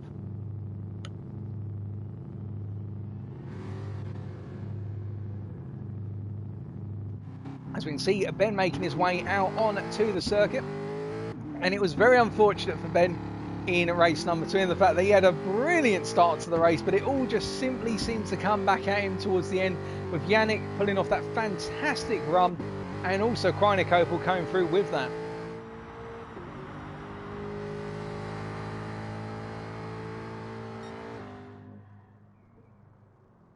I think these guys just need to let one another go a little bit, as I say, because Olaf isn't too far ahead of them in terms of pace, but it's all this fighting which is keeping Olaf ahead of the field by such a margin, because as soon as they settle it down, you can see that gap doesn't open up that rapidly. Now, the key question in this one, of course, is this next one, what if it having a pit stop? What lap do you pit? Well, what we've seen on all of our drivers' cars is that they do put quite a bit of wear in their tyres. Personally, if I was running this, I would probably look, given that I know that the Jaguar is good to its tyres with the right brake balance, probably pit a little bit earlier than the midway point if I'm going to try and undercut. If I'm running amongst 2 or 3 other drivers and I know we're all fighting, so let's say, for example, we've got the Ben, D, Yannick and Kreinik situation and Vibes is in that mix as well. I don't want to get caught in that fight. I want to try and get away from that fight. So instead, what I may decide to do is, instead of pitting on, say, lap 6 or 7, which splits the race in half, I might pit on lap 4 because I know my tyres are going to be a bit more worn towards the end of the second stint. But remember as well, I'm running less fuel as I go deeper and deeper into the race, so there's less tyre wear because of the weight of the car. I'm running the car at, say, 80% rather than 100% fuel to start off the stint. Pit time loss here, if I remember correctly, I think it's in the region of about 10 seconds for a tyre change, but don't quote me on that. I think the tyre change addition is about 3 seconds, so I think you'll lose about 7 seconds if you literally just pit and then come straight back out. But again, those are old figures that I remember from ages ago. They may not be accurate. Citation needed. But we'll wait and see what happens, of course. And the important thing as well is drivers will pit based on how their car feels, as has been said by K2 in the chat, as we now hop over to our final time of day. So it's now 7:15 in the evening. Fine weather still. We've still got that lovely weather. The clouds were over in race number 2. What kind of weather have we got for race number 3? I mean, it being fine weather, of course. And it is a sunset, so we do have actual proper fine weather, not the British version of fine weather, which is anything from snow to heavy rain.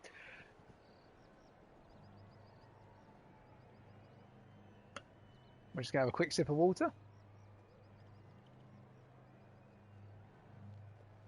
And it has been a phenomenal pair of races. Now, personally, I think what one of our drivers may do, and I'm not saying anyone's going to do it this time, but what they may do is they may look to try and get a move done on Olaf and try and get him to fall into the mix, because we can see that the position is there, but Olaf was wary of that in race number 2. You saw how quickly he came from the outside to the inside on launch. He had a really good start as well, and that's something Olaf has been nailing. You can clearly tell he's been practicing those race starts to get himself an advantage over whoever he starts alongside, because he immediately cut across to the inside. Didn't cut anyone off, I should point out. It's not as though he's causing anyone any problems, but he knows how important it is. He needs to get through the centre S's for the first time of asking without being harassed. If he can do that, then he can pull away. And that's the same for our drivers here.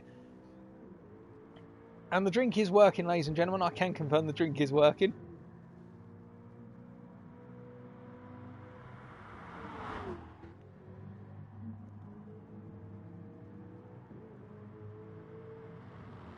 We're just waiting for the announcement from our steward. Here we go. Race number 3, ladies and gentlemen. It is go, go, go. So one more race. Now 20 minutes of frantic action all the way to the end.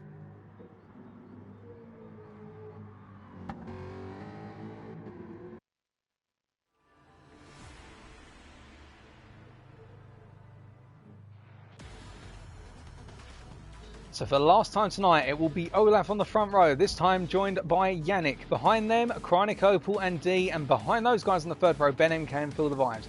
Keep an eye out, however, for ZenQ in P8, who's got a lot of momentum that he wants to shift forwards, not backwards.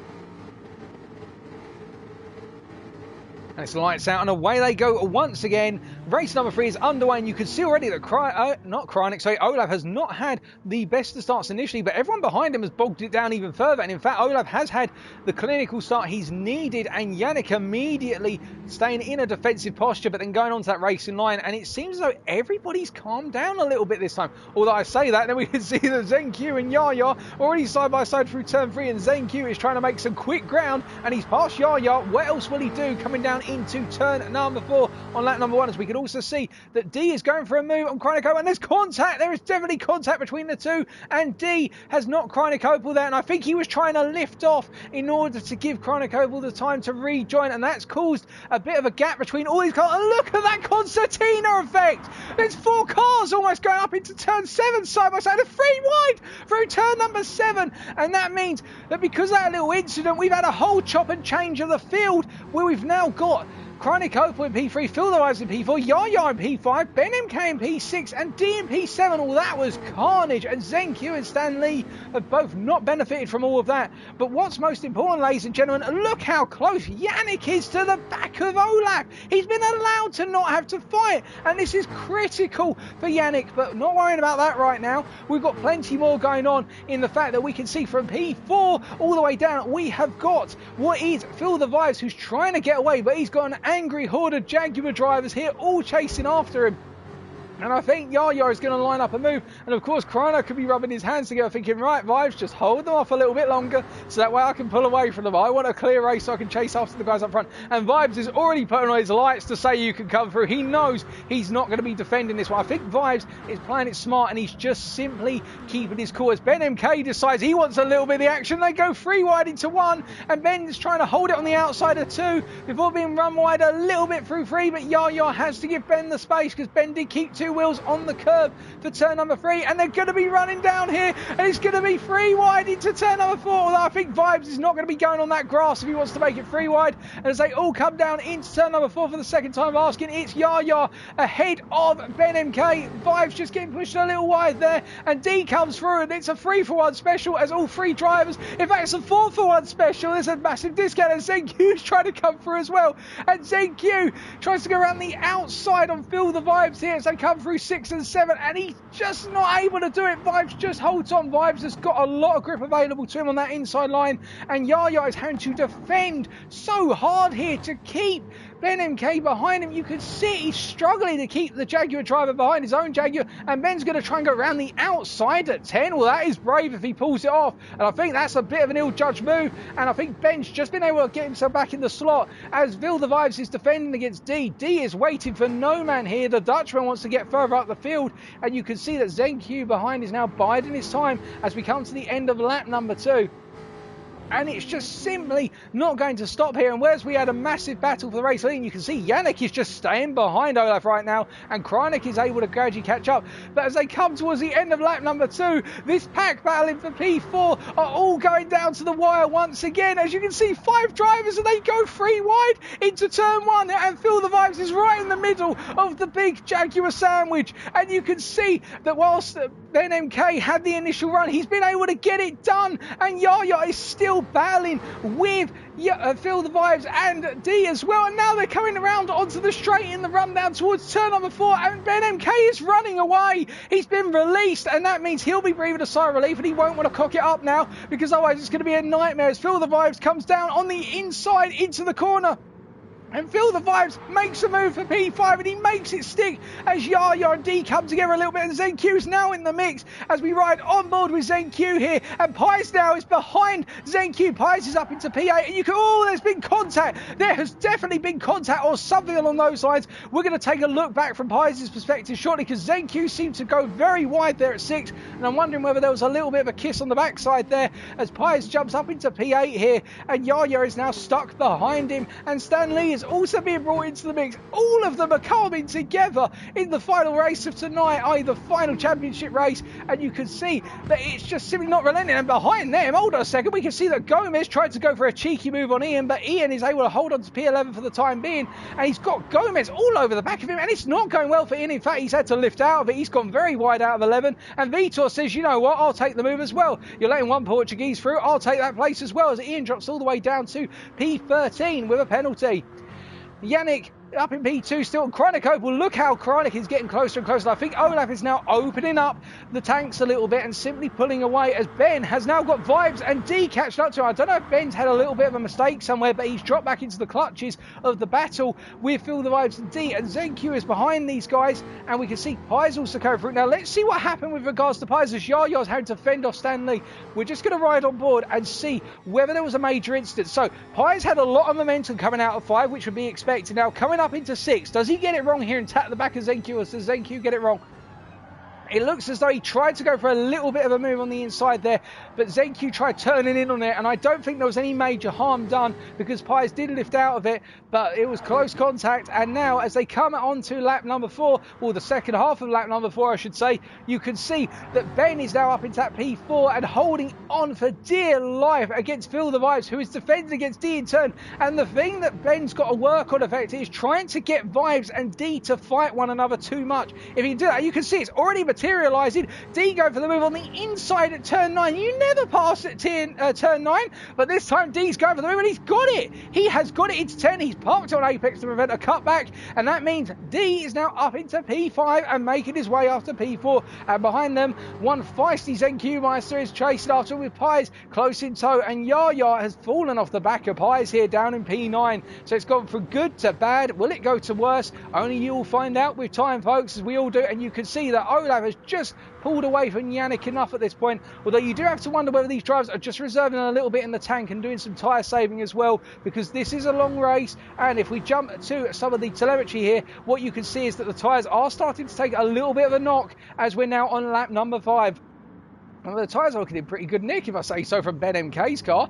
And we've got Phil Divides at the back of this little pursuit for P4. And not too much chop and change right now, as you can see that Pies is in P7. And, well, he's got past, in fact, he's got past ZenQ, I should say that. So he's gone for a move, I'm assuming, up into turn 1, and it's the standard move on the inside here. Got it down on the brakes, down to second gear, and then just simply parked it there to make sure ZenQ can't turn in until Pies decides to turn in. Great move by the British driver there, and upwards and onwards, and now he's got to make his way up to the battle for P4. Well, I say the battle for P4, more the battle for P5 right now, as D is having to defend from Feel the Vibes. Once again, Vibes trying to go around the outside into 6, but he's not going to make that work, not in a million years. You've got to have so much grip there, and you will not have it in likewise machinery unless you've got very fresh tyres and the driver you're up against hasn't, or they've completely messed it up. And D is driving very defensively right now, and that gap between him and Ben MK, you can see how it's opened up to 1.7 seconds from the fighting between these two. And meanwhile up front, you can see that Olaf is just simply putting in the laps here and seems to be pacing himself to Yannick, and he doesn't want to let Yannick get too close, but he doesn't want to overdo it versus Yannick, because if he does, then he could lower himself into a false sense of a mistake. And well, full sense of security, and calls himself a mistake, I should say. So that's the thing that Olaf's probably doing right now. He's probably pacing himself to the guys behind and just simply unleashing the taps every so often to keep them back. But Ben right now is in a really nice position if he wants to hold us P4. He's got a 5.5 second gap though to Kronig. He's not going to overturn that in a hurry. And D right now is starting to pull a little bit away from Feel the Vibes, I reckon, as they come to lap number 6 and start to move into the halfway point. The midpoint of this race being lap 6 and 7. And Olaf could be doing some tyre saving. I think, again, he is managing that car rather than everybody's got a huge pace advantage. But we'll find out as ZenQ picks up a 1 second penalty. I'm going to assume that's probably for a cut on turn number 2. And he's going to have to burn that very soon. And he's burning it immediately. And that means ZenQ is going to drop down to what I think is going to be P10. Well, I'm not 100% sure. Is he going to stick his nose in there against Stanley? He does stick it in a little bit, but he does have to give it up in the end. Although he did make it very uncomfortable for Stan. I think Stan's a bit annoyed at that one. I think he was expecting that ZenQ would have simply conceded the place, but ZenQ's gone for it and he's up into P9 once again. But as Gomez behind him in P11 and Vitor Knight in P12, and then it's a sizable gap back to our runners in P13 and P14, Aluko in P13 and then Ian in P14. The Dodge drivers just not having a good time in race number 3. But up front you can see that it's Olaf 1 second ahead of Yannick, and Kronig only 1.3 seconds off of Yannick right now. So our top 3 all within arm's reach of one another, 2.5 seconds separating P3 from P1, so it's anyone's guess what's going to happen there. Ben, meanwhile, you can see pulling away from P5 in P4. He's got a 1.6 second gap, but of course Ben has been in this position before, but I think he did make a mistake, which meant the gap is closed in, or alternatively he decided to do a lot of tyre saving on the lap, and it simply allowed D to catch up. And you can see D is getting a better run out of turn 12 compared to Ben, and that gap has dropped by about 2 tenths, and it's going to drop a little bit further as they come up towards the breaking point for turn 1.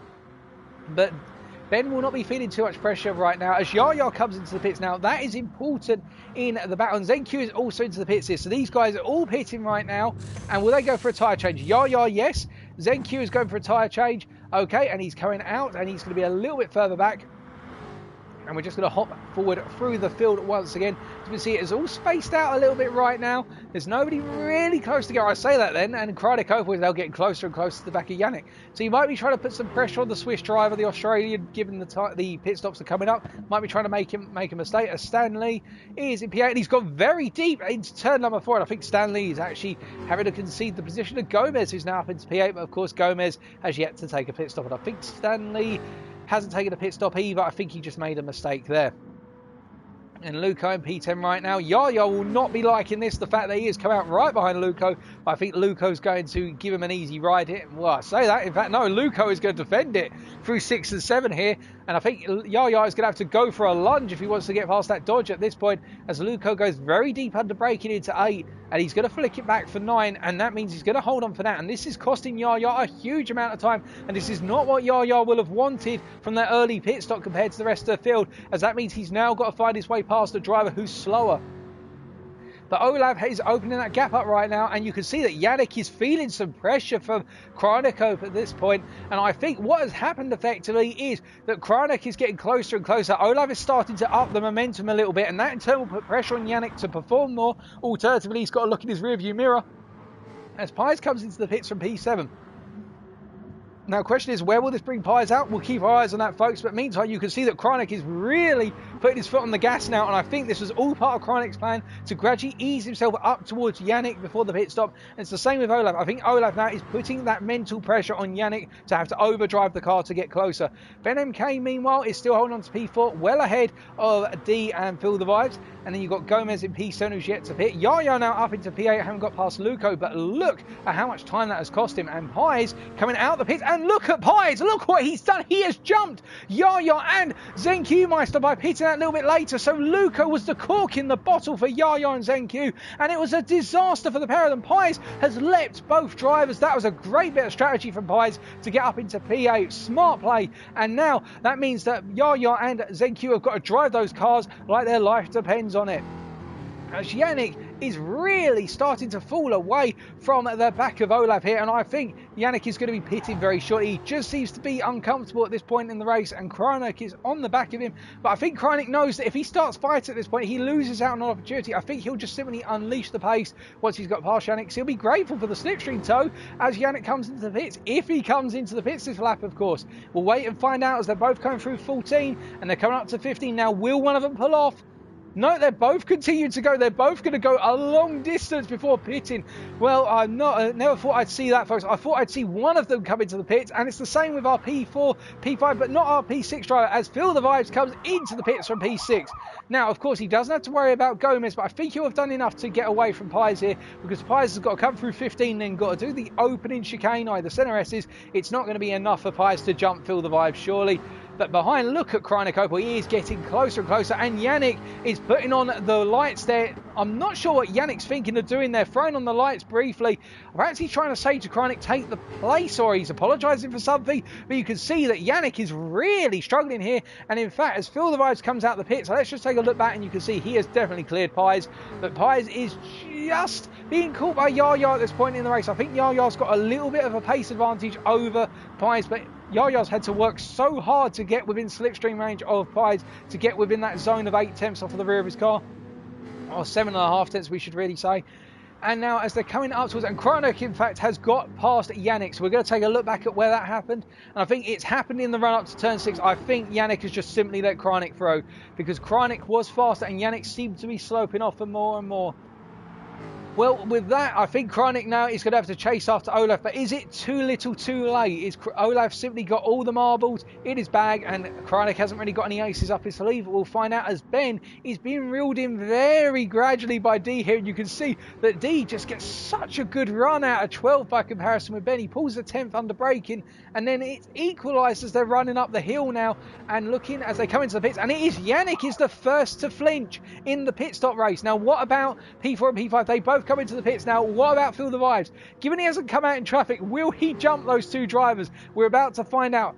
My bet will be it's not going to really be much of a change, in honesty. I think Vibes did put on a fresh set. No, he didn't put on a fresh set, rather. Actually, I should correct myself there. But Ben, has he gone for a fresh set? No, he hasn't. And, well, it could be anyone's guess. As we can see, Feel the Vibes here, coming down and out of the center S's. Now, how will this play out for him, as Yannick has come out the pits, and he's come out clear of what is Feel the Vibes, and Ben has come out clear of Feel the Vibes as well, so nothing changed there. But D has lost out to Feel the Vibes, interestingly enough. In fact, D has lost out a bit there, and Vibes has made this additional pit stop work. But did D take tyres? Yes, he did. So he's got the fresher rubber now, and he's got 2.5 laps to deploy it. He's going to have to literally go for it if he wants to get that top 5 position back. And Pies is forming a little bit of a blockade now in the race for P7, in the fact that he's got Yaya up his trumpet, and then right behind him, Luco is trying to get into the mix, riding on board with the Dodge driver right now, as we see that his last lap was a 1:39.1, so a little bit off the pace compared to what we have been seeing with the 1:38s, but he's trying to get as close as possible, trying to get into that fight for P7, and he's just not having a good time so far. Luco had a good time in qualifying, but the race, it's been a bit different. And as we ride on board with the Dodge, you can just see how he's having to chuck the car at the apex. He's trying to get rid of that innate understeer from the Dodge's heavy front end. And meanwhile, the guys in front of him are just able to accelerate away because they're not experiencing that same understeer problem. And Kranek is going even deeper into this race. And I think Yannick now will be trying to push as hard as he possibly can to close that gap. It's a gap of 11.4 seconds. But remember, he did come into the pits behind Kranek, so he does have to put in a little bit extra mileage in order to get past Kranek by undercutting him in the pits. But I don't think Yannick's got it in the bag. He has put on a fresh set of tyres though, so I could be wrong. Particularly if Kranek also puts a fresh set on. I think Kranek will just simply go for the pit stop and not worry about putting the tyres on here, as Feel the Vibes is defending against D here. So D hasn't put that fresh rubber on, has caught up very rapidly, as we can see that Yaya has got the move underway on Pies, but has he done enough as Pies, not Vibes, Pies got the cutback through 2, and it means they're going to be running down through 3, and I think Yaya has just got enough done here to hold on. He's going full defensive as they come into turn 4, and Luco is right behind the pair of them. Yaya going defensive here, and I think Luco's going to try and capitalise on this. You can see he's trying to get the acceleration against Pies here, but will he have done enough given the Jaguar's great acceleration in the lower gear end versus the Dodge's power in the higher gear end? I don't think Luco's got enough here, but Pies will have one eye on his rearview mirror now, knowing that Dodge driver is trying to make some ground as they go into the final lap and a half here. And you can see Luco is trying to size up a cutback into turn 8. He's trying to get in Pies' mind. He's trying to get Pies to look behind him, not in front of him, and to fall off the back of Yaya. And Zenq is catching up to this, but he's not catching up at a ferocious rate of knots, which means I think he might be in a move for Luco, but I don't know how much ground he's going to catch. As we see, our race leaders are coming into the pits. Both Olaf and Kranek Opel are both in the pits, and well, we'll wait and see if anything changes, as Yannick has gained half a second on this lap. I don't think it's going to be enough from the Swiss unless Kranek goes for a tyre change. But if I was in Kranek's shoes here, I wouldn't go for that tyre change. It wouldn't be worth it as we come on to that final lap. We've got Ben, who's going to be coming around any second to start his final lap. And we're just going to look a bit further back here as we've got all the timing screens being glitched out, of course, because of all the pit stops. And hold on a second. Is that Kranek Opel? He's coming out ahead of the Yannick, surely. I was going to say, what on earth has gone wrong there? As we can see that D has got past Feel the Vibes.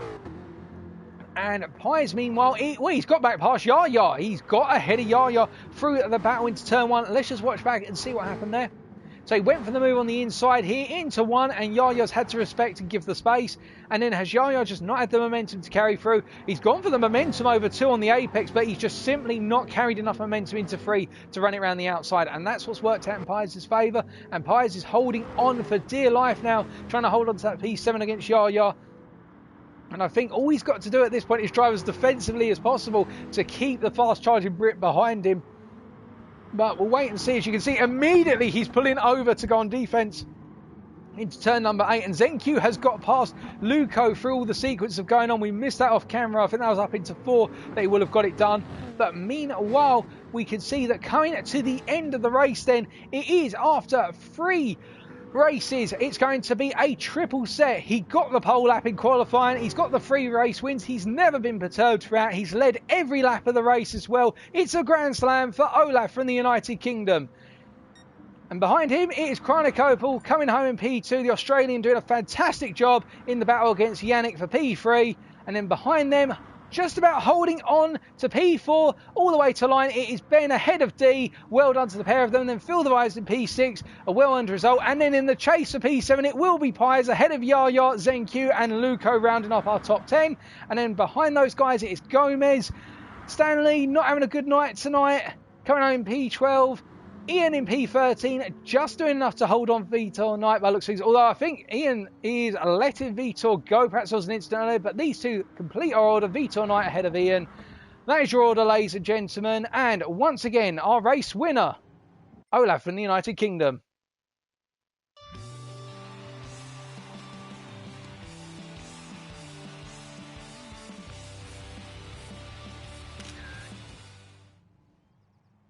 And I should point out, actually, ladies and gentlemen, it was not a complete grand slam in the final race of tonight for Olaf, because the fastest lap in race number 3 went to D with 1:38.0, the fastest lap achieved tonight in race conditions. What a D putting on the fresh rubber, having less fuel, almost dropping into those 1:37s we talked about. What a race. What an absolutely phenomenal end to tonight's proceedings. And well, I think what we've definitely seen is the Jaguar is very strong at Interlagos. Be interested to see whether in EU Division 2 tomorrow there's going to be any Corvette drivers or Hyundai drivers, because I think those cars could throw something into the mix. But it's been a phenomenal set of races tonight, and you could see one thing. Olaf was running the field to his hymn sheet. He was getting everyone to run to his pace in and paced himself to the guys behind. But Yannick and Krajnikopa were able to break away from everybody else once the fighting settled down in race number 3. So we've got a lot more to come when EU Division 1 heads to Tsuba in Japan for the 4-wheel drive cars next week. But before we conclude our proceedings tonight, we do have a little bit of King of the Karts to participate in.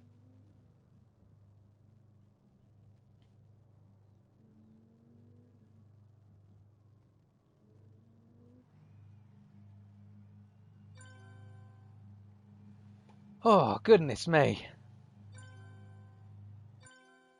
And well, King of the Karts will be doing it on our trusty PS4 controller, because I don't particularly want my steering wheel and pedals vibrating every time I spectate a driver. And given this is the first King of the Karts of the year, we should get a little bit of practice in.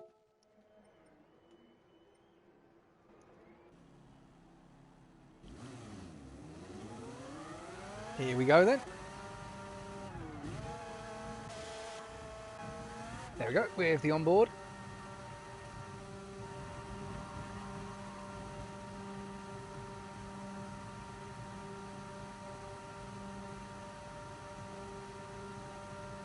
Just waiting to get to the end of the pit. Take your time.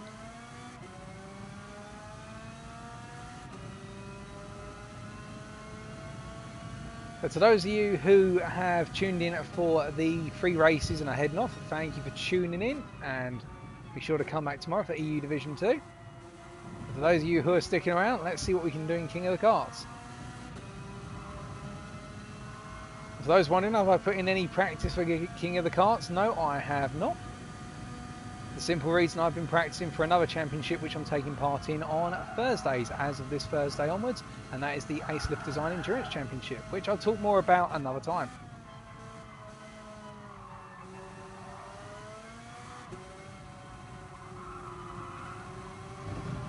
Okay, so we've got to hang it tight there through 9.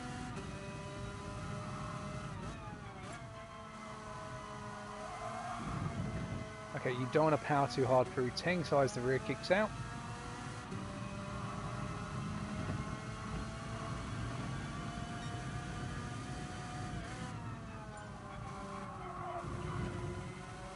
Okay, you can be more aggressive at Junção. And that's what happens when I'm not paying attention. But instead more focused on what's happening in the chat.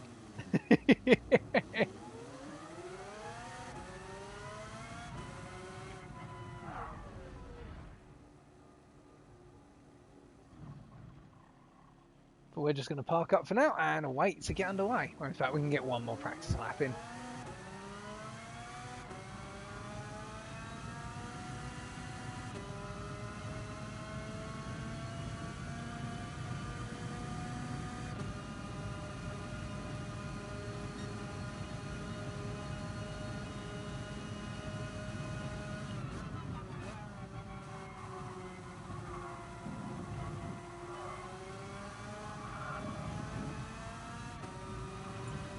Here we go then, King of the Karts. Brought to you on board with the one guy who can't drive a car. It's a good question, Kato. Probably they don't want us to know what gear we're in.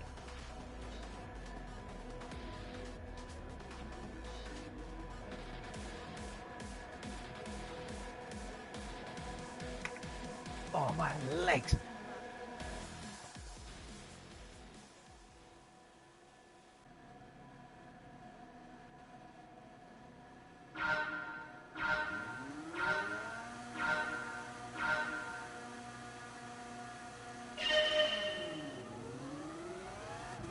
Here we go then. Oh, it's only one lap today. I forgot about that. Oh, sometimes it's 2 laps.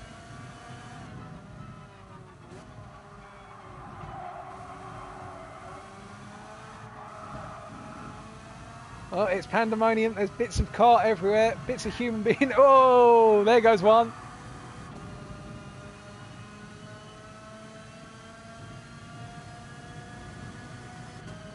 Whoa, whoa, that was...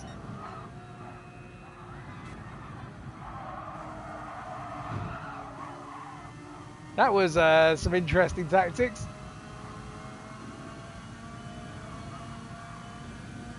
Come on, Martin, get a move on.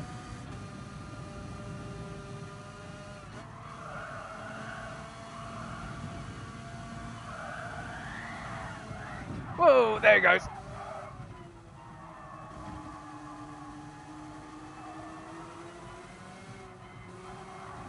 A little bit too much momentum there coming through 7.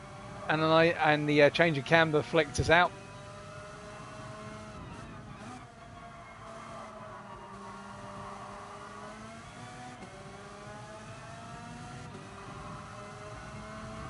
You have to drive this like the Renault RS01.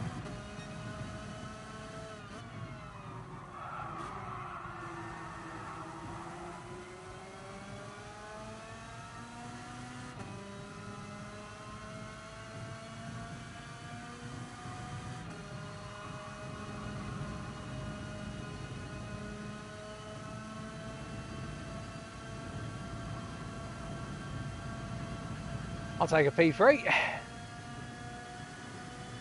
That'll do for me.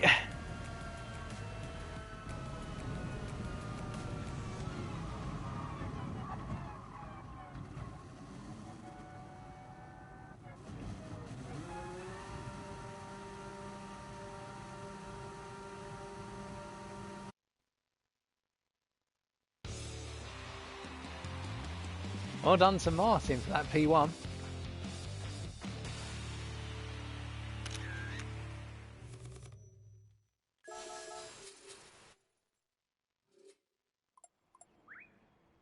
Alrighty folks, so that is tonight's proceedings complete. Thank you all for tuning in. That was King of the Karts to wrap up things.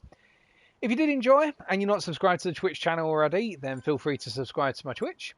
But otherwise, I'll see you all at the same time tomorrow evening, so that will be at 19:30 UTC or GMT for what will be EU Division 2 as the lower division drivers tackle Interlagos in the Group 4 machines. But until next time, stay safe, stay well, stay smiling, but most importantly, remember to stay on track. Good night.